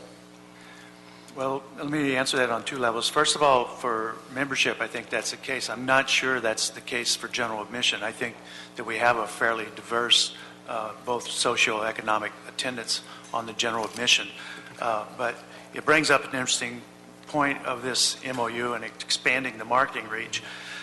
One of the reasons, the comment has been made that part of the reason that membership has been so successful is because we're raising the admission gate. But there's another part of that, and that's direct mailing, social media, everything that was being done for the membership that wasn't being done for the general admission. So this plan and this MOU, that's part of what I was talking about earlier with the pricing strategy, focusing on both sides of the table, not just one side of the table, to get people to the zoo. Just as a reminder, school groups that reserve a trip to the zoo from LAUSD don't pay anything. They get to come free as part of an educational program. Other schools pay $3 per student. So we really do try to reach out to those groups, even to the point of providing scholarships for transportation, because that's the problem that schools have right now, isn't having the time, but they don't have the money for transportation anymore. So we can always do better, but I think we're pretty well. I mean, that's one of the fun things. If you come to the zoo, it looks like Los Angeles, the attendance does, and we're proud of that fact. Yeah, I took a look at those. Those are the attendance numbers. Those look representative. I have long felt that we're not leveraging the whole Griffith Park experience enough, wherein you could market a day at Griffith Park, which would include, or a weekend, which would include a visit to the observatory, Travel Town, the zoo. We have such a resource there, and pitch Griffith Park with the zoo experience involved, and throw in, partner with the hotels in Hollywood, and I think there's an opportunity there that we've never taken advantage of. One thing about San Diego is that they have the wild animal park and they have the zoo, and you can spend a day or a weekend, and they kind of market it that way. And I see no reason we can't do the same thing for the whole, like what I said, the Griffith Park experience, which would include the observatory and the zoo, and design packages around that. And with that comment, I'd like to open up to the floor to my colleagues. Mr. Krikorian. Thank you very much, Mr. O'Farrell. First, let me just say I will admit I'm a card-carrying member of GLAZA, and a strong supporter of the work that GLAZA does, and of course the extraordinary municipal asset that we have in the zoo. It's one of my family's favorite places to go in this city. And Mr. Lewis, I appreciate what you said about the cutbacks that the zoo has faced and how you and the zoo employees have managed to keep it a terrific facility in the face of those cuts. And so I really want to thank you and your whole team, as well as GLAZA, for its partnership in making sure that was it continues to be a great place to visit. Thank you. Let me ask my one off-the-wall question before I get into the more meaty stuff. The zoo has been recognized by the film and television industry as one of the most difficult places to film in California. It's routinely spoken of as a place that's very difficult to get production done in, and of course we're working very hard in this city to try to increase local film and television production. Has any consideration been given through this marketing and business plan process to how we might be able to make it easier to provide an opportunity for the film and TV industry to get in, do production, which creates local jobs, creates some revenue for the zoo, and also is free marketing worldwide? Has any thought been given to that? I don't think it has been directly in this, but when that came up, what was it, about a year and a half ago, when that really came up? I mean, we took that to heart, and I don't know if you're still hearing that. If you are, I'd be happy to have that discussion, because we've had quite a bit of filming in the past year. Just 3 weeks ago, we rented our whole north parking lot to a film studio where they put up tents, and we're actually filming in the tent with green screens, etc. One of our staff roads, the ditch next to it has become the place to die on a crime scene TV show in Los Angeles. I mean, we really have. The only problems that we have, though, is when they come in and want to do things that are contrary to the living animals that are living there. either with the noise or the production setup, what have you. But I guess the only other limitation that we provide is that when they are shooting in the zoo proper, they have to hire the zoo caretakers to make sure that the animals aren't, or hurt in any way or affected negatively in any way. But I don't know, Denise, have you heard? It's not central to today's discussion. Yeah, no, so but certainly if you hear things, we would mayor's like to hear them. office Yes. offline. Thanks. Okay, so sort of central to this is that the marketing and business plan projects increases in attendance at the zoo. It's kind of the whole point, is to have better marketing in order to increase attendance. So I think it was mentioned earlier that analysis of attendance at the zoo is kind of, I forget exactly how you phrased it, but you said it was something that the LA market was unique, and so it doesn't correlate well to other models in trying to figure out projected attendance. Did I understand that? Correct. That right? Okay. So in any kind of a marketing plan in the private sector, there is almost immediate feedback that is provided, almost very thorough data analysis to determine not just whether sales increased, but why did sales increase? In what specific areas did the marketing drive sales? And so as we're projecting increased attendance in here, I'd like to know on what basis are we assuming that there will be increased attendance? How does that correlate to an increase in marketing funding? Is it based on any actual analysis of past fluctuations that we've had, both in marketing investment and attendance, both at our zoo and in other zoos? And if there is a correlation, why is it that we can't achieve that same correlation by simply increasing the investment in marketing at the zoo directly, since whether it's GLAZA or the zoo, most of the actual work is going to be contracted to marketing professionals in any event. So what is it about this proposal that supports the assumption of increased attendance, and why can't that be realized by simply increasing your budget for marketing? I'm going to let Kate Hilliard address the technical questions, but increasing the zoo's marketing budget wasn't a proposal that was given to us. Once again, we were told, how do you do this with no increase in the general fund contribution? We could barely, out of the 10 and a half years that I've been here, 7 of those years the budget has been $800,000. 3 years we got it up to about $1.25 million, and then when 2008 hit, that money went away again. So to somehow assume that there's going to be $2.5 million available wasn't on our radar. Well, so let me just stop you there for a minute. So when that marketing money went away, were you able to draw a correlation between either the increase in funding and marketing and the decrease in funding marketing? Could you draw a correlation with paid attendance at the zoo as a result of that? No, we couldn't, based on the attendance and other things that came into play, opening of the Elephants of Asia exhibit. We just kind of seem to be maintaining the status quo. The other thing is you got to have somebody do that work, and that gets back to my earlier comment. Our administrative staff was obliterated, and whether it's looking at our own performance or answering the memos that come from downtown to make one more report, there weren't people to do it. So I don't have a direct answer to that. But it was mainly because we were opening new exhibits without the additional marketing, and it was the word of mouth on those exhibits that we were getting the increases. But I'll let Kate answer the technical questions about how to evaluate.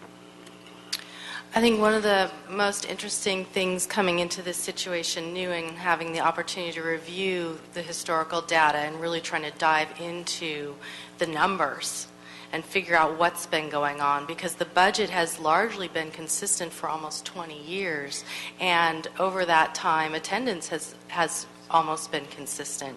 And obviously today's dollars don't buy as much advertising as they did 20 years ago. But, to John's point, the opening of exhibits, coming at different times of the year and in different years has impacted attendance positively.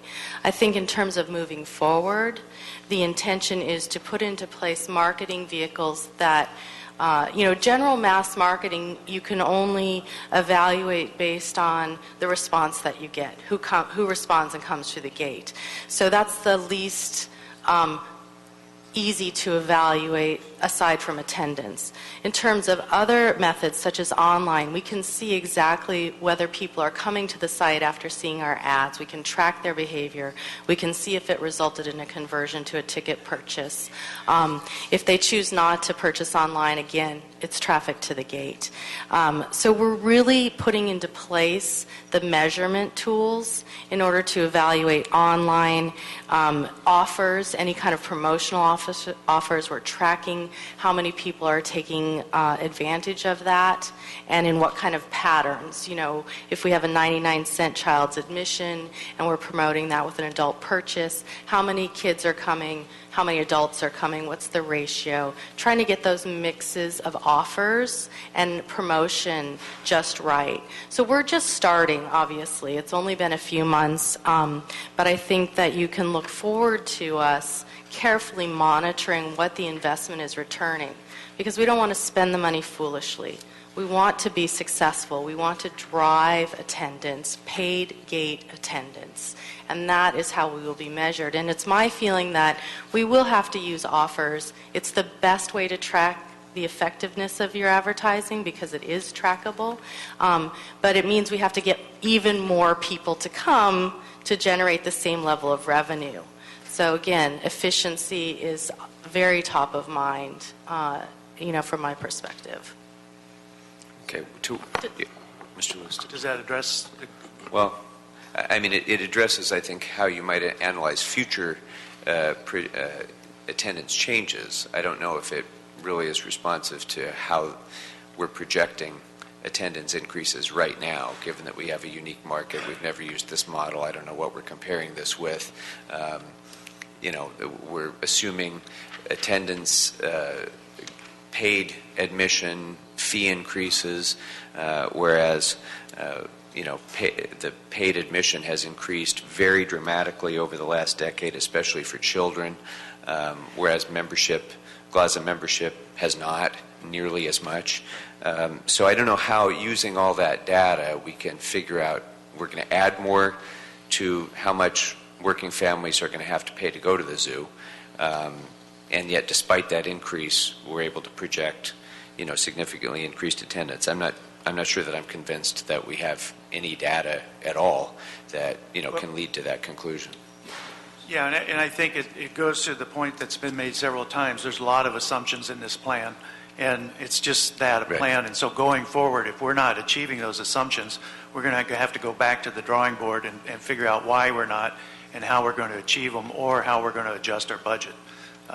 So I think that's an important part of the whole annual budget process, too, because as we go forward with this, we're probably going to have to make midterm adjustments. Right.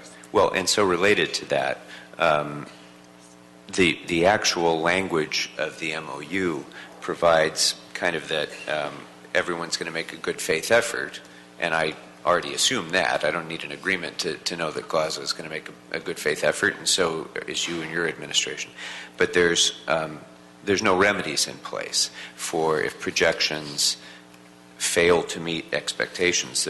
There is no real measure of performance standards. There's just sort of goals, but it's a hopeful document, but it's something well short of what I would consider to be a contract that I would usually have with somebody that I would issue an RFP to perform services, and they would come, and if they don't perform those services, we have penalties, we can fire them, we have certain remedies in place. None of that is present in this MOU. So that's why I'm particularly concerned about what it is that we're basing our assumptions on and how we measure that. Yeah. Mr. Santana. Sure. I think it's important to clarify one issue that was raised. This is a sub-agreement to the operations agreement, and I think you could have the city attorney come in and clarify this point. The operations agreement itself, which is the principal document in which this is a sub-agreement to, has the standard language in all city contracts in relation to cancellation within a 30-day period. So we could have the city attorney explain that further, but that's my understanding, because this is a sub-agreement to the overall operations agreement that has a lot of the standard provisions that you would find in other contracts. Well, if we can, let's clarify that with the city attorney. So what you're saying is that this MOU is subject to that language and would be terminable on 30 days' notice? That's my understanding. Let's verify that that's correct. I mean, I don't mean to say it that way, but let me, on the legal conclusion, let's get the opinion of the city attorney. Douglas L., Assistant City Attorney, Mr. Chair.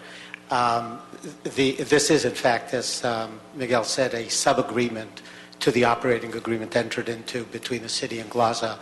And as such, the city's standard operating terms and conditions, which do include termination provisions at will, if you will, are part of that agreement. And so we certainly, I mean, as Mr. Lewis described it, there is a symbiotic relationship between GLAZA and the zoo. GLAZA is immersed in much of the activity of the zoo pursuant to the operating agreement. So if there's a 30-day notice provision in the operating agreement, but this marketing component is not working out the way that we'd hoped, I hope you're not saying that we would have to cancel the operating agreement. Is the MOU on marketing alone then terminable pursuant to the provisions of the operating agreement? I haven't reviewed it that way, but it obviously gives the council the ability to make changes.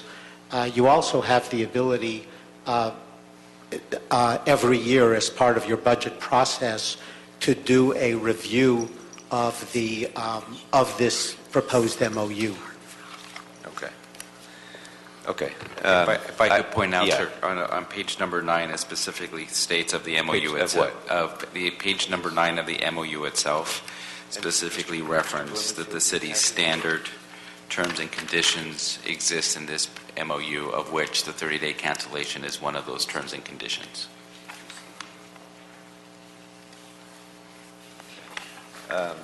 All right, I have more, but I think, why don't we, in the interest of fairness to members, I'll yield back to the other committee, and then if we could come back here for some of my members. Let's go first to the council member of the 4th District where the zoo is located, Mr. LeBonge, and then everyone will... Yeah, thank you very much, both chairman and everybody there. I want everybody to listen, Mr. Kokoria, Mr. Blumenfeld, for the benefit. First, I want to thank Mayor Garcetti and his staff, Ms. Whalen, for articulating it. We're all here, we're 2 hours. Charlie Mims mentioned John Farrar. By the way, everybody in this room has value. Everybody's important to the city, okay, on this. You got that. But John Farrar would approve this at 2 o'clock. We would have been out of here at 2:15 doing other business, because this is a partnership that has to be made, a partnership that is in the future. I'm going to pass out this document right here that shows you all our partnerships. Debbie, Stacy, pass them out for our colleagues. And let me get one to the table and one to the clerk, if I could there, so you can see that. This shows all these other groups that give support to the city of Los Angeles, which is so important. And a team of committee. There's people, over 35 people who came down on their free will, who said, let's see a partnership.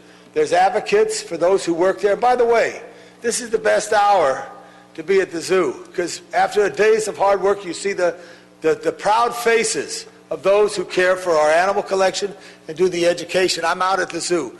You should see the faces at the zoo during the week. It's unbelievable. It's the faces of Los Angeles, as Mr. Lewis said. That's a line that I was going to use, John. But I'll use it again because it's a very important line. Diversity counts at the Los Angeles Zoo. The general fund has been less tapped over the years. What other department has had this kind of whack but the zoo, what we've asked him? Mr. CAO, is there a clear authority for you and accountability in this matter? Do you feel good that this is good for the city of Los Angeles? Yes, it's a good partnership with GLAZA to ensure that we increase enrollment at the zoo and increase revenue. And Mr. Zoo Director, you feel the same way too? I think it is a good document, and I think we have the checks and balances in place to make it work for the city.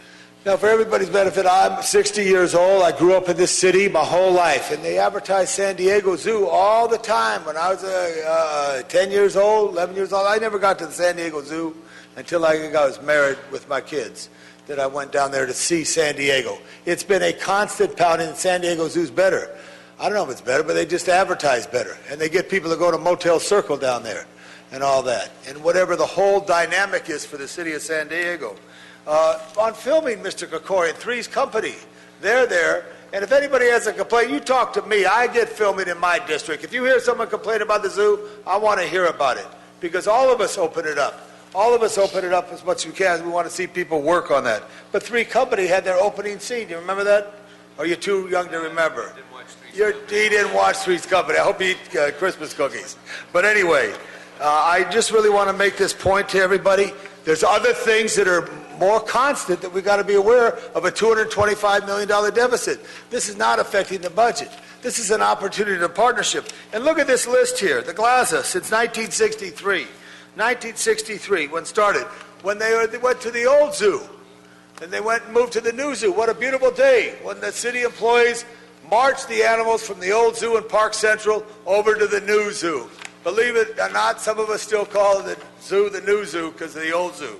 Since 63, 42 million. The Library Foundation, 80 million. The Police Foundation, 18 million. The Park Foundation, Fire Foundation says 23 estimates. The Cultural Affairs, over 5 million a year. 8 million from the Parks Foundation, et cetera, et cetera. We have to have partnerships. And why would we put a roadblock in this situation? If it goes off course, Mr. Englander, the CAO, bring it to their attention. He has the ability to pull it back if it's not working. Why are we going so deep on this? Let this happen so that they could give a voice to encourage all of Southern California to come and enjoy the zoo. When I took my children to the zoo, they became acquainted with the zoo and the animals, and it's a very important thing educationally. And that demographic is so important for the educational thing. Again, thanks to our mayor, Mr. Garcetti, for his strong support. I do want to say the last several years, the DWP has put a water line, 96-inch line, through the park, which has impacted mobility. It's been difficult. There's no valley off-ramp there. It's mostly up at Western Avenue through Glendale and then the Victory Boulevard, which is west of there. The one at Los Feliz North at the Zoo Drive, we want to get Caltrans to improve as we come on. And why does anyone in Los Angeles go anywhere? Because they think it's clean and safe. All your hard work, bitch, is a deputy to the mayor and turning Hollywood around and said it's clean and safe.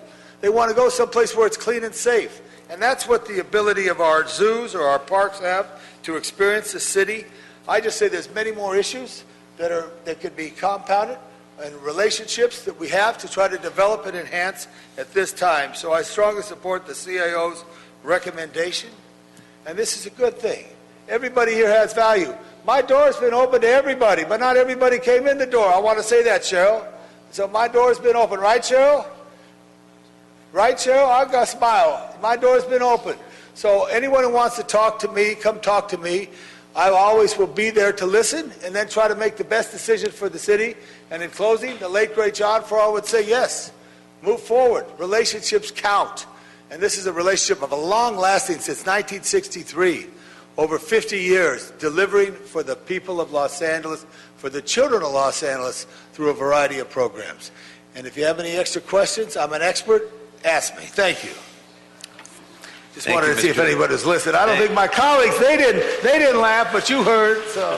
Thank you, Mr. LaBonge. No one could question your expertise when it comes to the zoo, that's for sure. But, you know, I think one of the reasons that the discussion of this topic seems to get prolonged more than it probably should is because it too often becomes a discussion about whether there's a merit in the partnership between Glaza and the zoo. And none of that is at issue today. Of course, the Glaza relationship is a very important partnership. Of course, the zoo needs Glaza. But that's not the issue today. Today, what we're talking about is whether a particular marketing agreement is in the best interest of the city or not. It has nothing to do with, you know, who's good or not good. Everybody in this is good. So let me just make sure I'm clear on that. Mr. Blumenfield. I wanted to make that same point, which is I certainly agree with Mr. LaBonge about Glaza being critical partner, and I'm also a card-carrying member of GLAZA. I go, but less from a marketing campaign, more just simple mathematics. I mean, I have a family of 4. You go twice, and you're saving money. So folks are going to become members. It's a great deal to become a member, and the zoo is a great resource, and GLAZA does a great job. I'm getting confused, though, and I'm one of the new members, so I wasn't there for the previous putting together this MOU, and it's a little strange to me that it was made contingent upon, the business marketing plan is contingent upon the MOU, which we now have to adopt. It seems rather backwards. I would rather have had a marketing plan put in place with the MOU put in place so that we could adopt it, because otherwise we feel a little bit jammed at the last minute. This item comes up, Friday. We try to look at this stuff over the weekend. There's, hundreds of pages of documents on this, and I've been trying to go through it and follow the money to figure out, intuitively I know the GLAZA relationship is great and the zoo is great. But what I don't understand is exactly whether this MOU is a good deal in the city. And I read through, I have a document from the CLA that was on June 21st, which raises a lot of concerns about whether or not this is a good deal for the city. And I know, and things that jump out at me, we talk about the increased revenue, but obviously, or not obviously, it appears that a majority, or at least half of that increased revenue is simply the increase in admission. And supply and demand, theoretically, you increase admission, that's going to make it harder to get more people in. I'm assuming that you're using some sort of dynamic modeling in this, and it's not just a static model. But I'd like to understand the modeling of this and see how this, how this was put together to show the revenues that we're getting, because, as I said, intuitively, if you increase the price, you're going to have a harder time bringing people in. You're spending money on a campaign, and you're justifying it by the new revenue that's coming in, but of course, half of that money is just the increase in price. And we have an obligation also as a city to keep that price down. And then this whole relationship between the admission price and the membership is one I had never understood before, and that the city only gets 25% of the dollars from the membership, but we get 100% of the dollars from the admission. And as you were testifying, you talked about that being, it's important that we don't compete with the GLAZA membership, and it could be sort of a negative situation, but I don't see how this MOU prevents us competing. It seems like it actually is putting us in direct competition with, and I'm trying, I see you nodding your head, no, that's not the case, but I'm trying to understand the finances behind that, because I don't see that. The budget assumes, a 10% contribution from the general fund also is putting, currently we're not putting in 10%. So that sounds like, okay, we value the zoo, but this is going to be a bigger draw on the general fund as we move forward. So that's something to consider as fiduciaries of the city, of how that money is coming in. And then the other confusing part, and then I'll try to move to a question, but I'm kind of throwing out my confusion about this because there's a lot of numbers and it's hard to follow the money on this.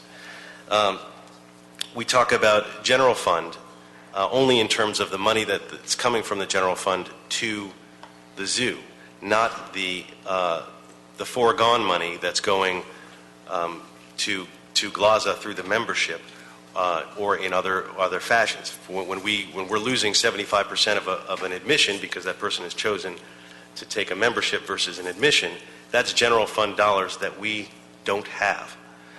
So that, to me, in looking at the big picture, is a general fund cost. And maybe it doesn't appear on the balance sheet as such, but I don't know how to just discount that cost. So I'm trying to add it up and get all the math to work out, and I'm having trouble doing that, and I want to walk through that, and maybe with the CLA's help with that, because the CLA, again, has a lot of issues that were raised financially, questioning, and I'm looking at their document about the net revenues from the paid admission are achieved above and beyond what would otherwise be attained. The money will revert to GLAZA, would not benefit the city's general fund or the zoo department directly. There's like 20 or 30 spots I've highlighted in here, which in their document, which is showing a negative impact on the city finances. So I want to understand that, and one more thing just to throw out. The metrics in terms of success, I understand we have this overall termination thing. I don't understand how we are measuring those metrics for success. And then the other issue that was raised that concerned me was the spillover of other types of authorizations that are coming as part of this MOU.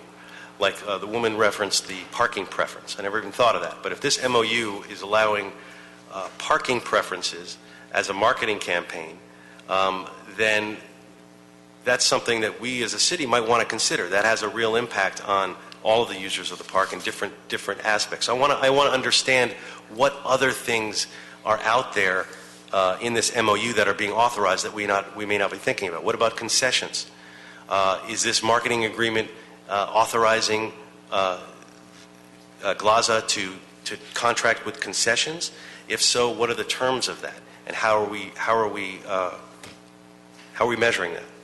Just a point of information: a previous Budget and Finance Committee wanted them to charge for parking to come up with revenue because they were looking over every stone. I don't want to charge for parking, but I went along with it because the Budget and Finance Committee, which now you sit on, asked them to do that.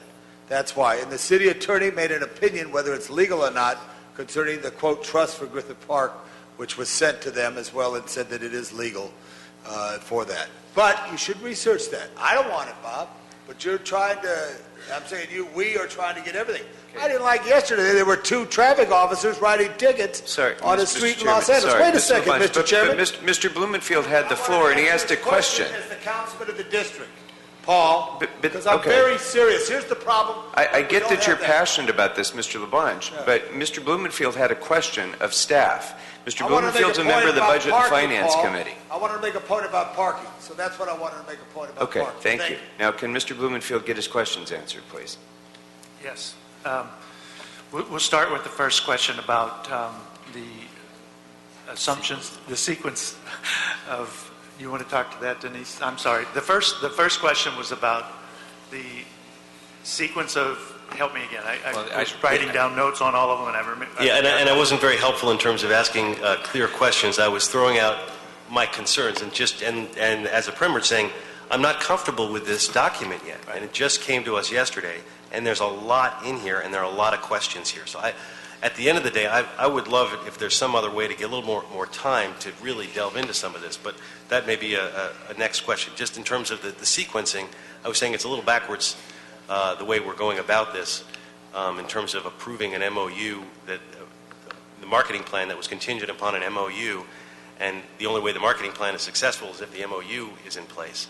Okay. Maybe I could help answer that question specifically on the sequencing. So as part of the operations agreement, the city attorney had opined that the director of the zoo had the authority to sign the MOU as long as there was a business plan. And the business plan had previously been interpreted as the budget itself. So each time the department submitted a budget that was to the mayor included in his budget, and the council approved it, that was assumed as being the business plan.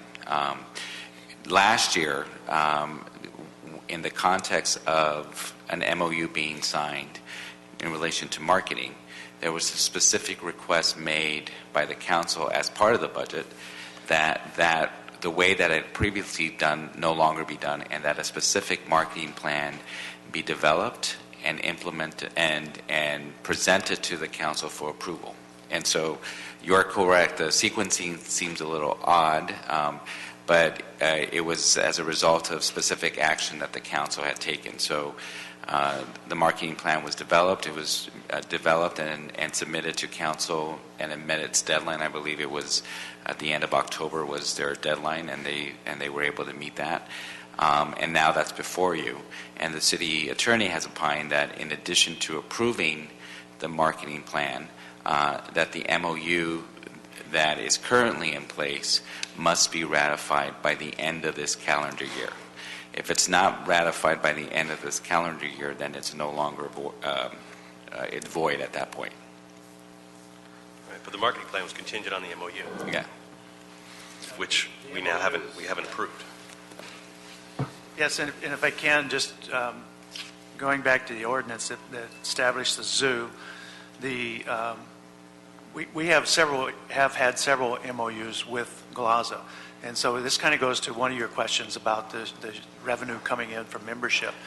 The operating agreement with GLAZA says that from membership that the city will get 25% and GLAZA will get 25%.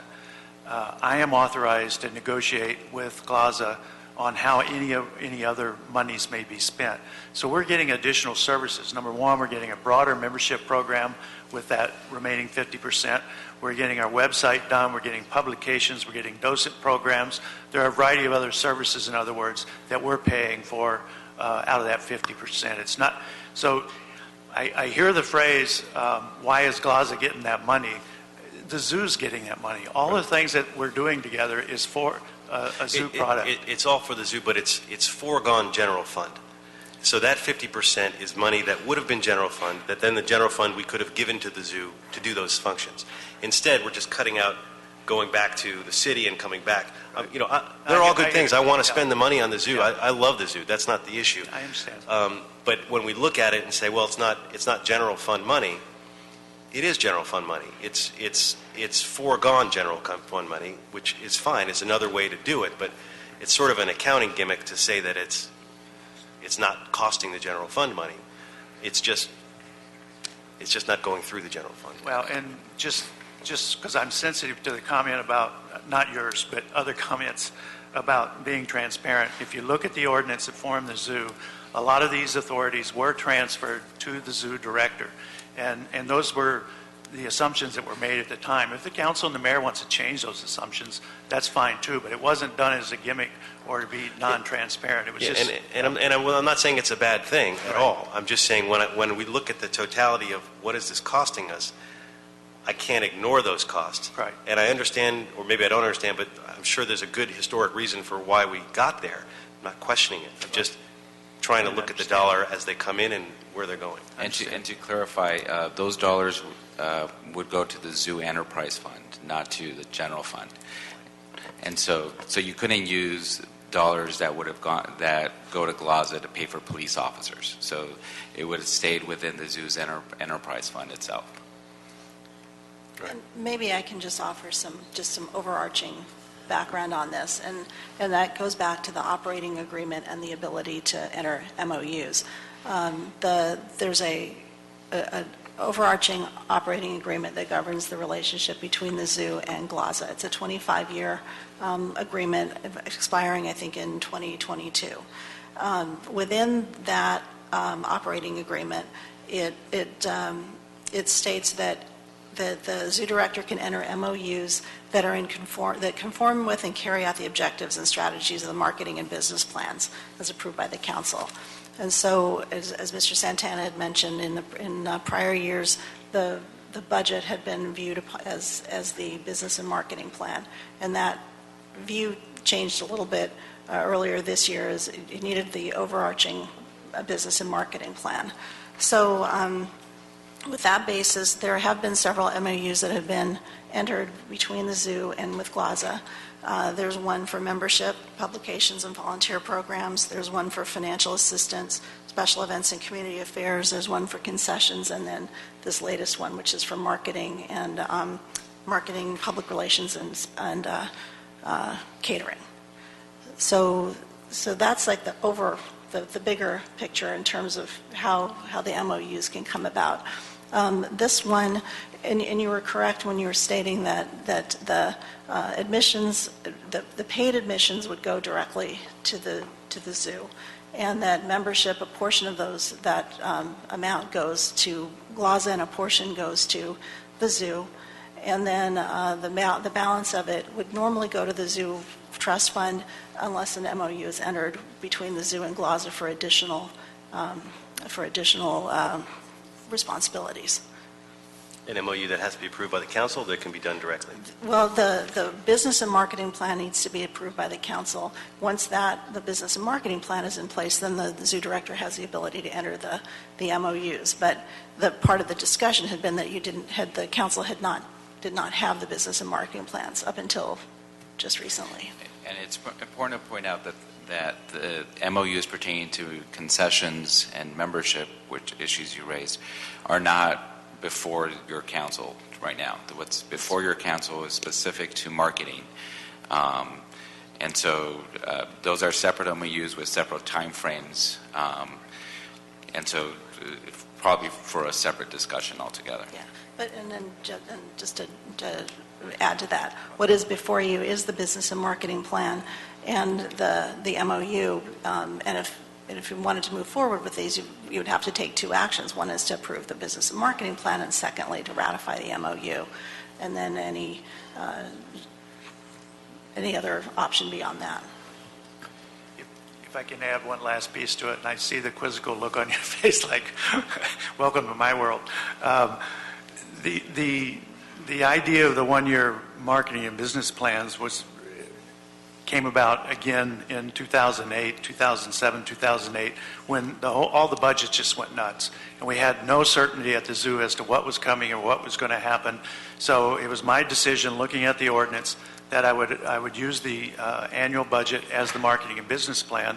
And as a result, the MOUs with GLAZA were only for 1 year at a time, because I was trying to stay consistent with that ordinance. Not that our preference was to do it 1 year at a time, but we were trying to live through that. And then just as we're coming out of it, now the city's talking about privatizing the zoo. And just for the new members in particular, everybody in the city except the zoo was involved in those discussions because of city and state ethics rules. So again, we didn't know what the future of the zoo was. So all we could focus on was 1 year at a time. We understand the value of having a more long-term plan, and the intent wasn't to avoid that. It was try to manage the zoo given all the variables that we had. Now, if I can jump real quick to your one question about what's our confidence in increased attendance and revenues when we're going to be raising fees and the potential for conflict with supply and demand, et cetera. There are a number of things in the plan that also try to address that. Increased service levels, more interaction, speaking to groups that maybe haven't heard about the zoo before, special events. So there's a variety of other activities. In other words, increasing the value of the admission as we're raising the rates. So that's part of that process that we went through to have some confidence in those numbers.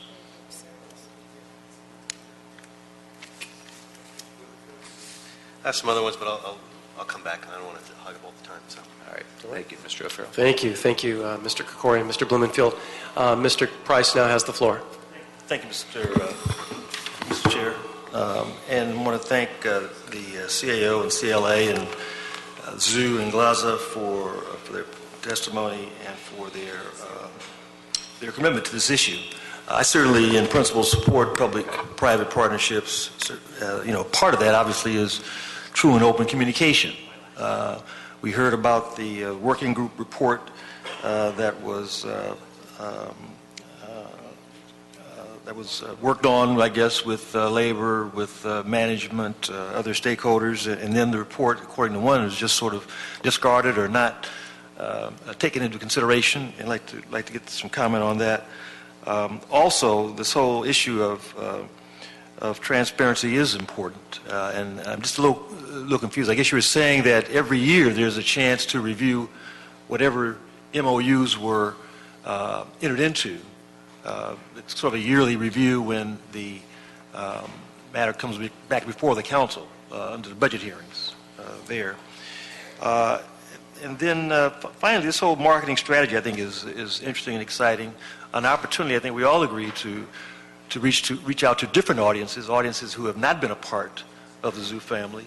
And, as a part of this, obviously, are underserved folks who can't afford to go to the zoo. I see here that there's continued free admission by LA Unified. I'm presuming that's also for charter schools, or is it? Are they just restricted just to LA Unified? And or what other techniques, strategies to encourage, to entice, to invite, underserved communities to come out to the park, to the zoo in ways that we haven't before? And I'd be happy to take your responses.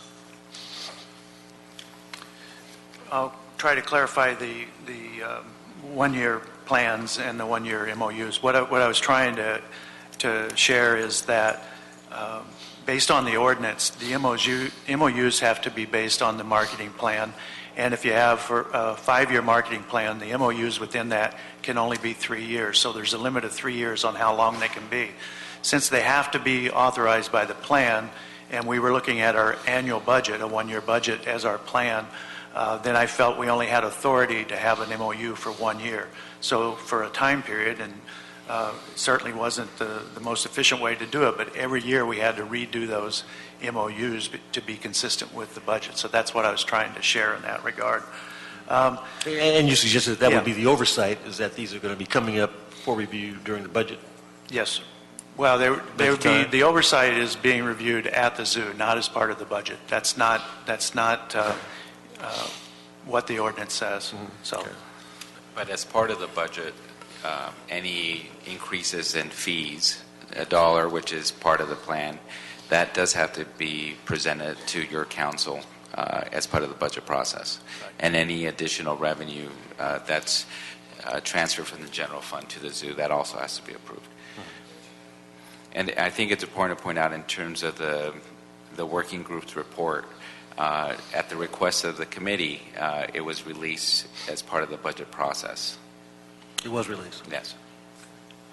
And then talk a little bit more about about this marketing strategy, use of ethnic, minority media. I mean, are we going to do anything different, or is it...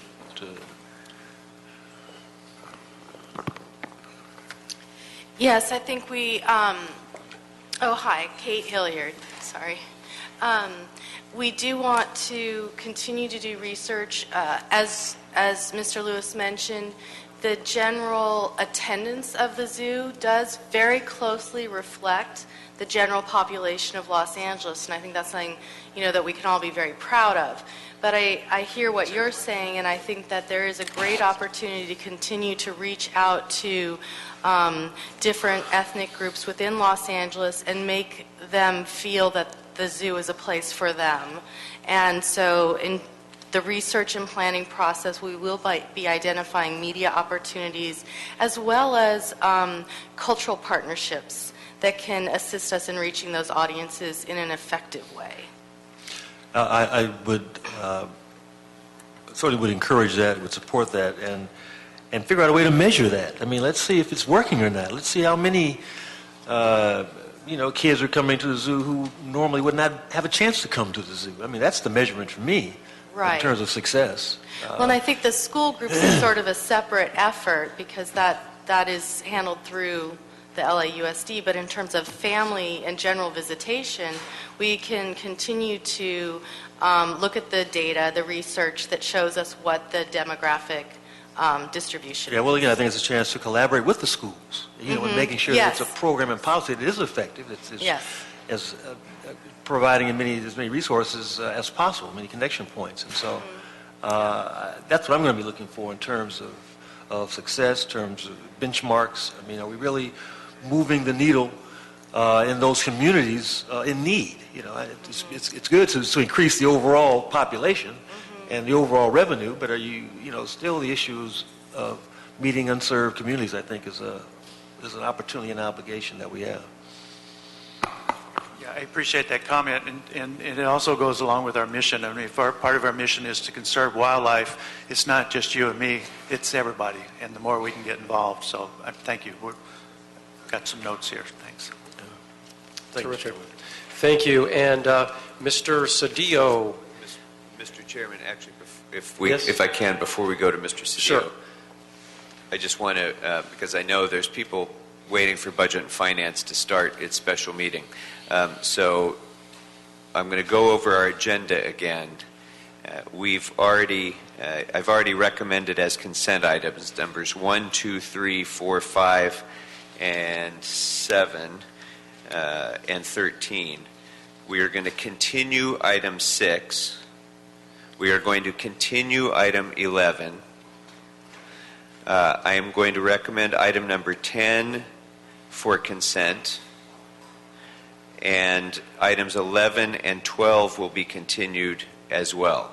So the net effect of all that is that the only remaining items that Budget and Finance will be hearing when we conclude this meeting is item 8 in closed session and item 9. So thank you all very much. Sorry to take up so much of your day, but we'll see you next time. Thank you, Mr. Chair. You bet. Thank you. Thank you. And Mr. Cedillo, would you, we'd like to give you the, you'll pass. Okay. That being said, Mr. Englander.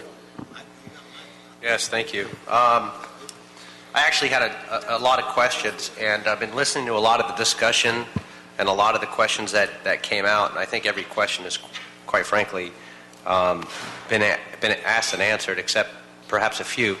What happens if we do nothing? I mean, I know that's been out there, and we had some issues in the past where there were agreements that were sitting in the city attorney's office, and we had other issues with different MOUs that if we act and if failure to act results in also GLAZA pulling the plug, and so what happens if nothing's done? Is it status quo? Well, I'll answer from the zoo side. So if nothing happens, well,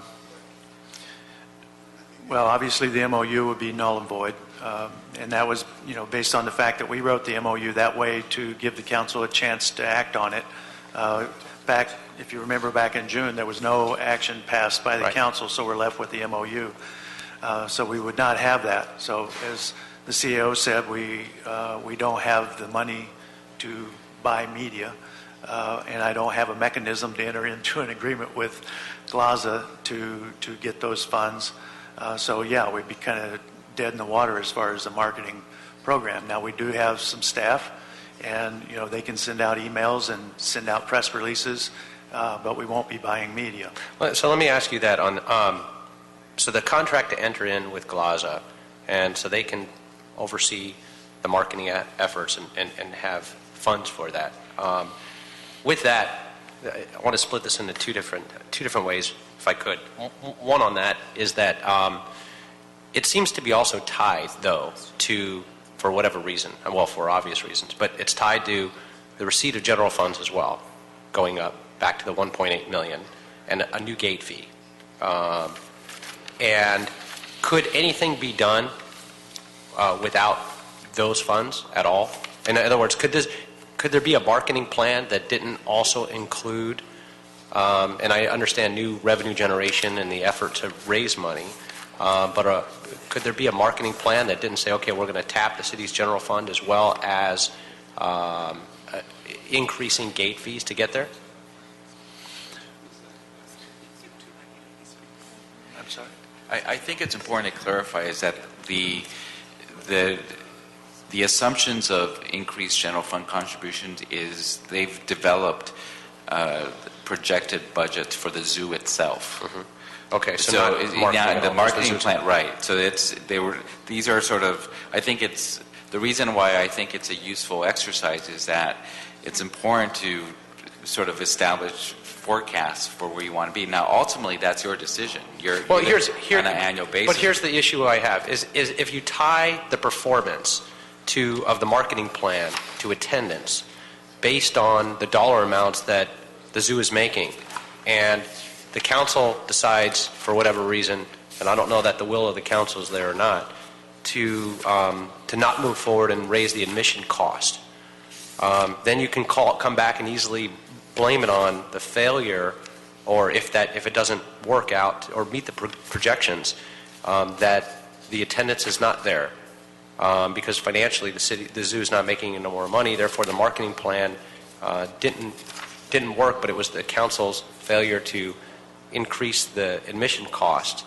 It's tied too closely, I think. Is there a way to bifurcate that? And just, if the council has to come back and approve that every year anyway, get rid of that component of it.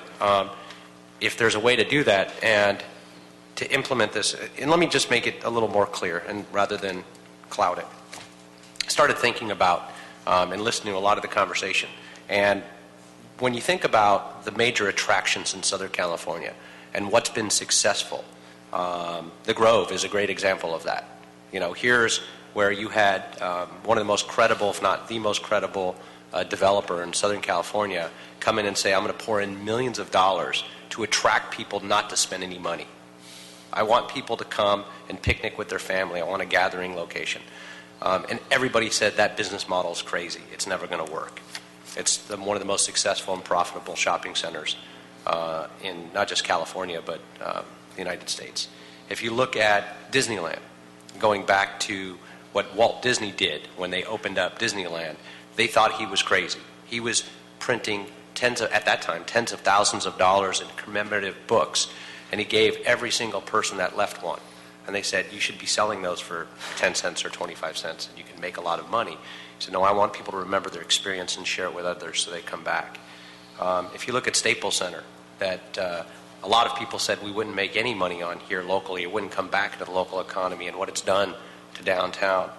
And I guess my point in this is, listening to all the conversations, we can rip this apart for years, as we have as a city, or we can let experts try to get involved in marketing an amazing asset. We give away the store often here in Los Angeles, whether it's providing incentives to developers for TOT reductions to get them to jumpstart their project, because we know it's going to come back to us financially and exponentially with jobs. We know it's going to come back in the local economy. We've done good deals that benefit the city and the community. Westfield was a great example that was just approved by this council in Woodland Hills, that was worked on for many years. If we sit and micromanage these deals, they'll never happen. Or we test them and we think we've got experts that have looked at this with GLAZA, with the CLA, with the CAO. There's always going to be a million questions. And have said that we've got to do something to market the zoo. And this is an asset that the city owns. So I think if it means moving forward and asking for things back, whether it's, put it online to show every month what the net effect is with admissions and how many people are coming in through the gate. Report back to the various committees on a quarterly basis with all the ads and what you're doing, and show the attraction and the demographics. I mean, we can ask for all kinds of information back, but at some point I think it behooves us to get out of the way and move forward if we're going to protect this asset and create a partnership. And so, Tom, I'm all for moving forward. If there's ways to get things and information back that all of my colleagues asked for, I'm all for that as well. That can be done ongoing, so it happens in a transparent manner, which I think would be a great thing for everybody. But at some point, we've got to either move forward or we don't. So I'm there. And I've got reservations and concerns, and it's a risk, but it's a good risk because it's an asset that's owned by the people of Los Angeles. We should do something good with it, and we should compete with San Diego. We should compete with all these other attractions. We should step up because we are a world-class city. And so that's where I'm at. I appreciate it. Thank you. All right. Thank you, Mr. Englander. Mr. Lavange. Let anybody know if they want to stand up and stretch, it's okay to do that, because we've been here a long time. And instead of stretching this out, I think there were some ideas that Mitch just made there to put on the table. I'm ready to go, Mr. CAO, and to council. I want to make sure that the chairman, the fine chairman and card-carrying member of GLAZA, a good father, a good man, look at it, bring it out there, Paul, is good to go with Mitch's ideas. Mr. Clerk over there, do you have those ideas in writing? Some notes, yes. Could you repeat them for all to hear? Well, essentially is proposed a ongoing system of reporting, perhaps on a quarterly basis, I believe, in regard to the progress of the marketing plan and where we're at on that. The other details are a little more hazy as to what exactly you're going to want, so you'll have to help me out there. Thank you. Mr. Lavange, you probably got some ideas too. I do. Here's what I think. I think so many good points have been brought up today, and to Mr. Blumenfield's points in terms of the concerns from the CLA's office, as one of 7 brand new council members sitting on this panel, I have the same trepidation about the whole being jammed. I think we inherited a situation where the cart did become before the horse, and that's just put that on the table. But nonetheless, we're dealing with a situation wherein I think we stand to lose a lot more if we don't move forward with a ratification. Having said that, I think we need checks and balances, and I think we're talking about a reporting structure. I have in my notes a suggestion of a biannual reporting structure, whether it be to this joint committee, whether it be to budget and finance, or whether it be to arts, parks, health, and aging. I think we definitely need that. I think we need three things: a biannual or a quarterly reporting structure, and we can, noodle that a little more. We need performance guarantees, I think, on how the business plan, the marketing plan rather, is actually performing. And then we need greater clarification on the termination clause. I know, we all know that a provision exists within the operating agreement. I think that to everyone's comfort, certainly my own, we would articulate that further as administratively as part of the adoption of this particular marketing plan. And I think that that might make us all feel a little more comfortable should we, in fact, move forward with this. I think so much is at stake. The zoo is a resource that we all love so deeply. It's one of the first places I visited back in the early 80s. It's an incredible resource that we have under-marketed off and on over the last 30-plus years. I've been witness to that. So notwithstanding the concerns that have been echoed, I would ask for support on those three components: performance guarantees, a biannual or quarterly report back, and an articulated termination clause on the marketing agreement. Those are some of the points that I have, Mr. Krikorian. Well, thank you, Mr. Chair, but if I may, I'm not certain how there are no performance guarantees currently, and we don't have even a legal analysis from the city attorney on the termination issue.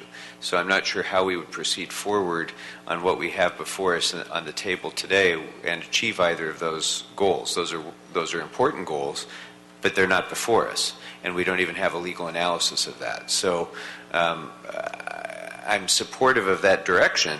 I just don't know how we could do it and still keep to our deadline that we've kind of mutually imposed upon ourselves of getting this done by the end of the year. And so let me ask, maybe I have a question. I don't know if this is best directed to the city attorney perhaps, but right now we've all been operating under the assumption that we need to complete ratification of the MOU and approval of the marketing and business plan by December 31st, or else the MOU is null and void, correct? Correct. And that's provided under the terms of the MOU. Correct. But the MOU has not yet been ratified. Correct. So if we go full circle around, the requirement that the December 31st deadline be met is not yet a requirement because we haven't ratified the MOU.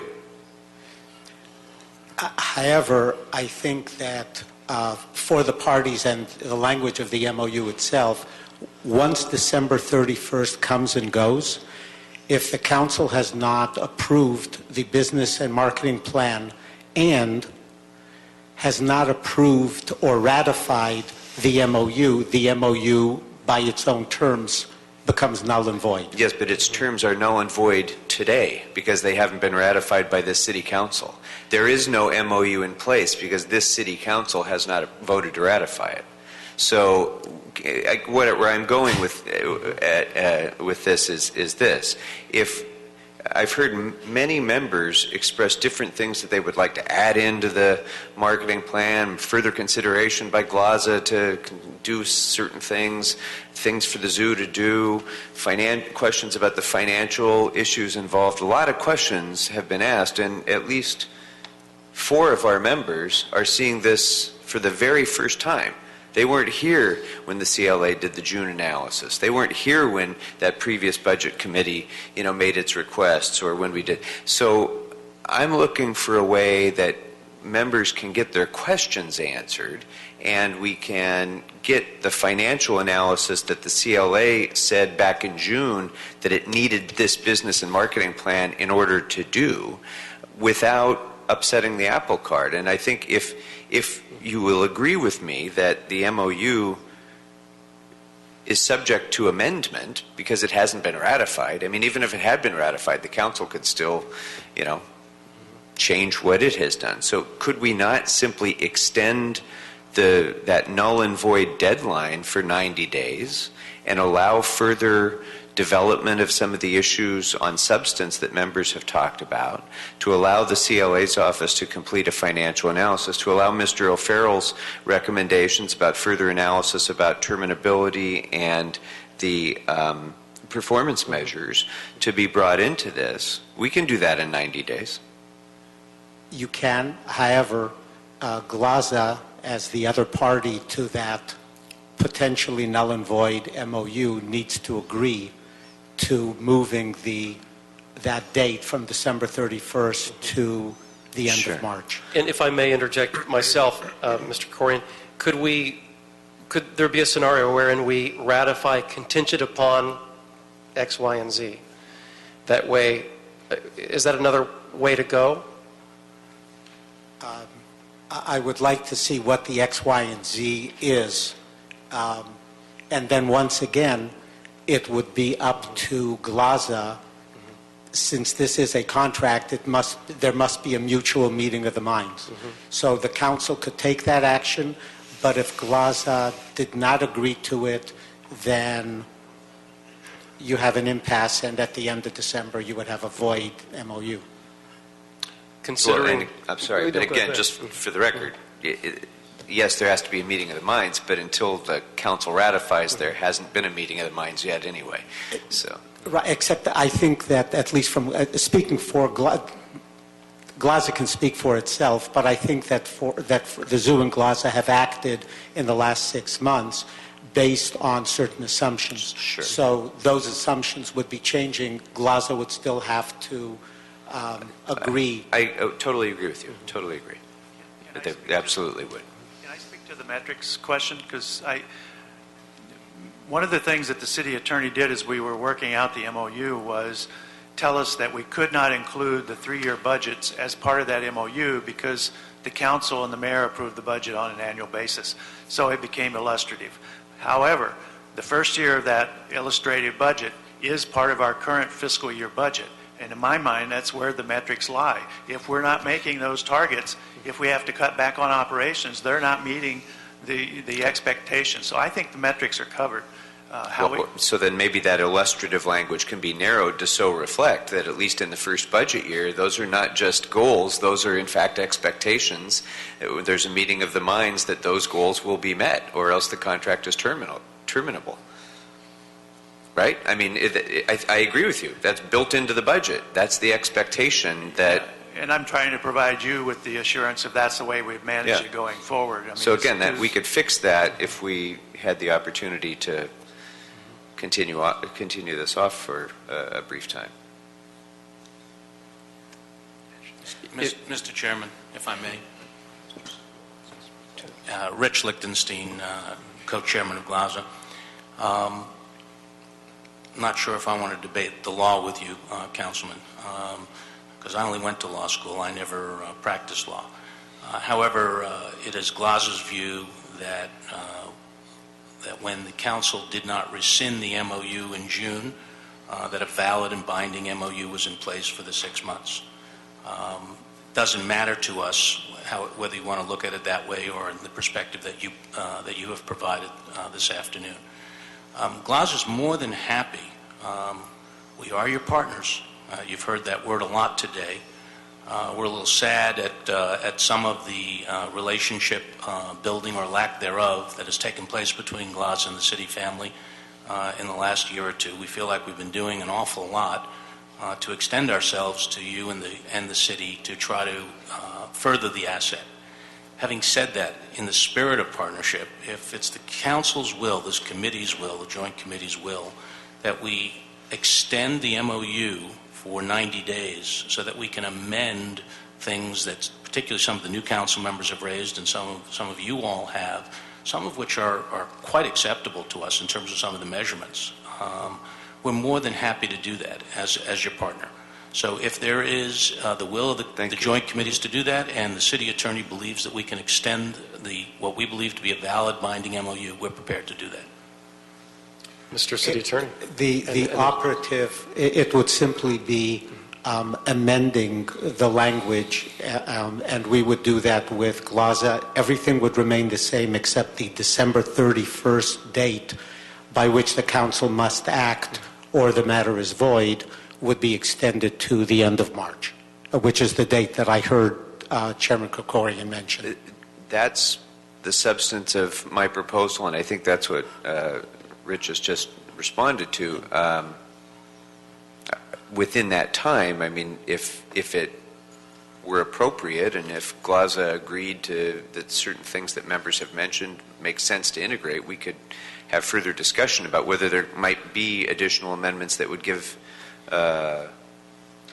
give comfort to members on those items. I don't know. But all I'm asking, is at this moment is not to encompass those things right now, because I don't think it's fair to ask anybody to just off the top of their head say, yeah, that's good, that's not. But if we can just continue the time, we can allow that discussion to take place with GLASA, and we can get a report back from the CLA on the finances.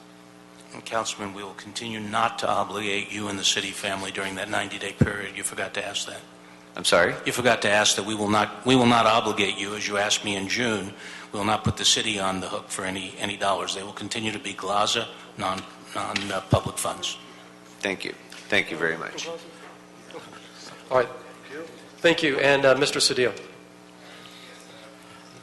Thank both of you for your sage leadership on this. I think this makes a good deal better, and it sets the framework for us to make a good deal better. I think there are component parts that have been discussed that we've all heard about a fiscal analysis that would bring comfort to some of us.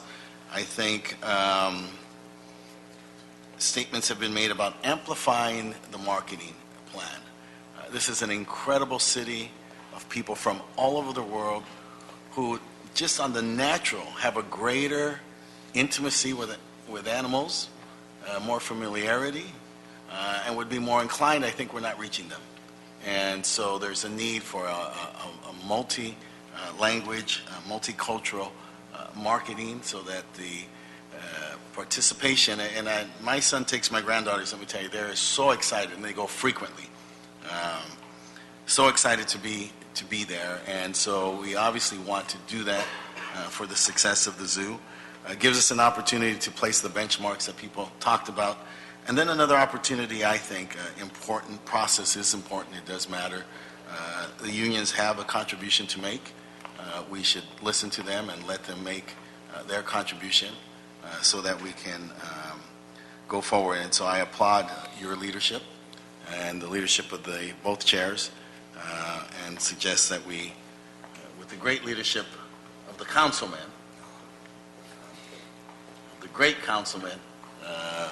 that we defer this for 90 days and then use that time to put in the appropriate amendments so that the entire city can be behind this and it can be one of your legacies. I second it in the name of Carl Perkins. It's all joint hands. Will the circle be unbroken? Let's not break the circle.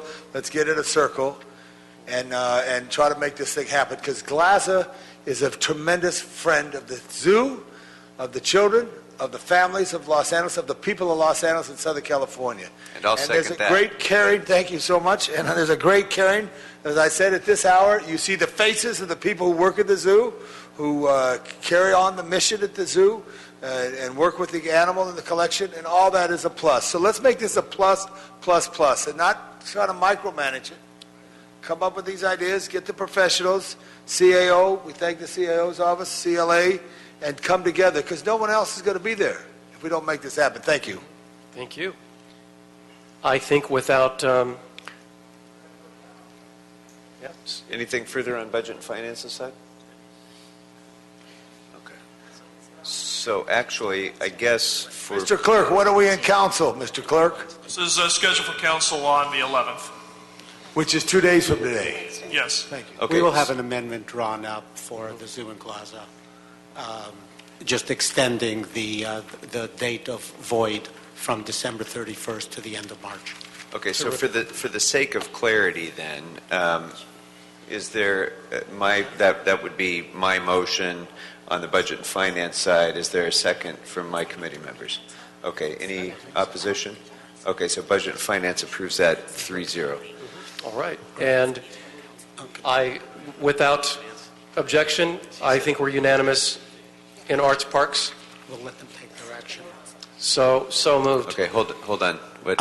And just, it was pointed out to me, of course, that this action doesn't have to then go to council. We would simply, as long as GLASA was willing to sign this extension, we would have it signed, and then staff could come back to committee or joint committee as you see fit. Right.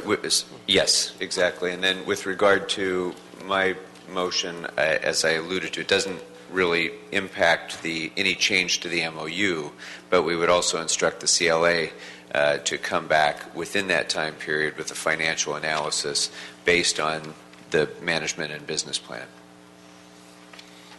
And Mr. Lidd, for clarification, my 3 priorities are read into the record?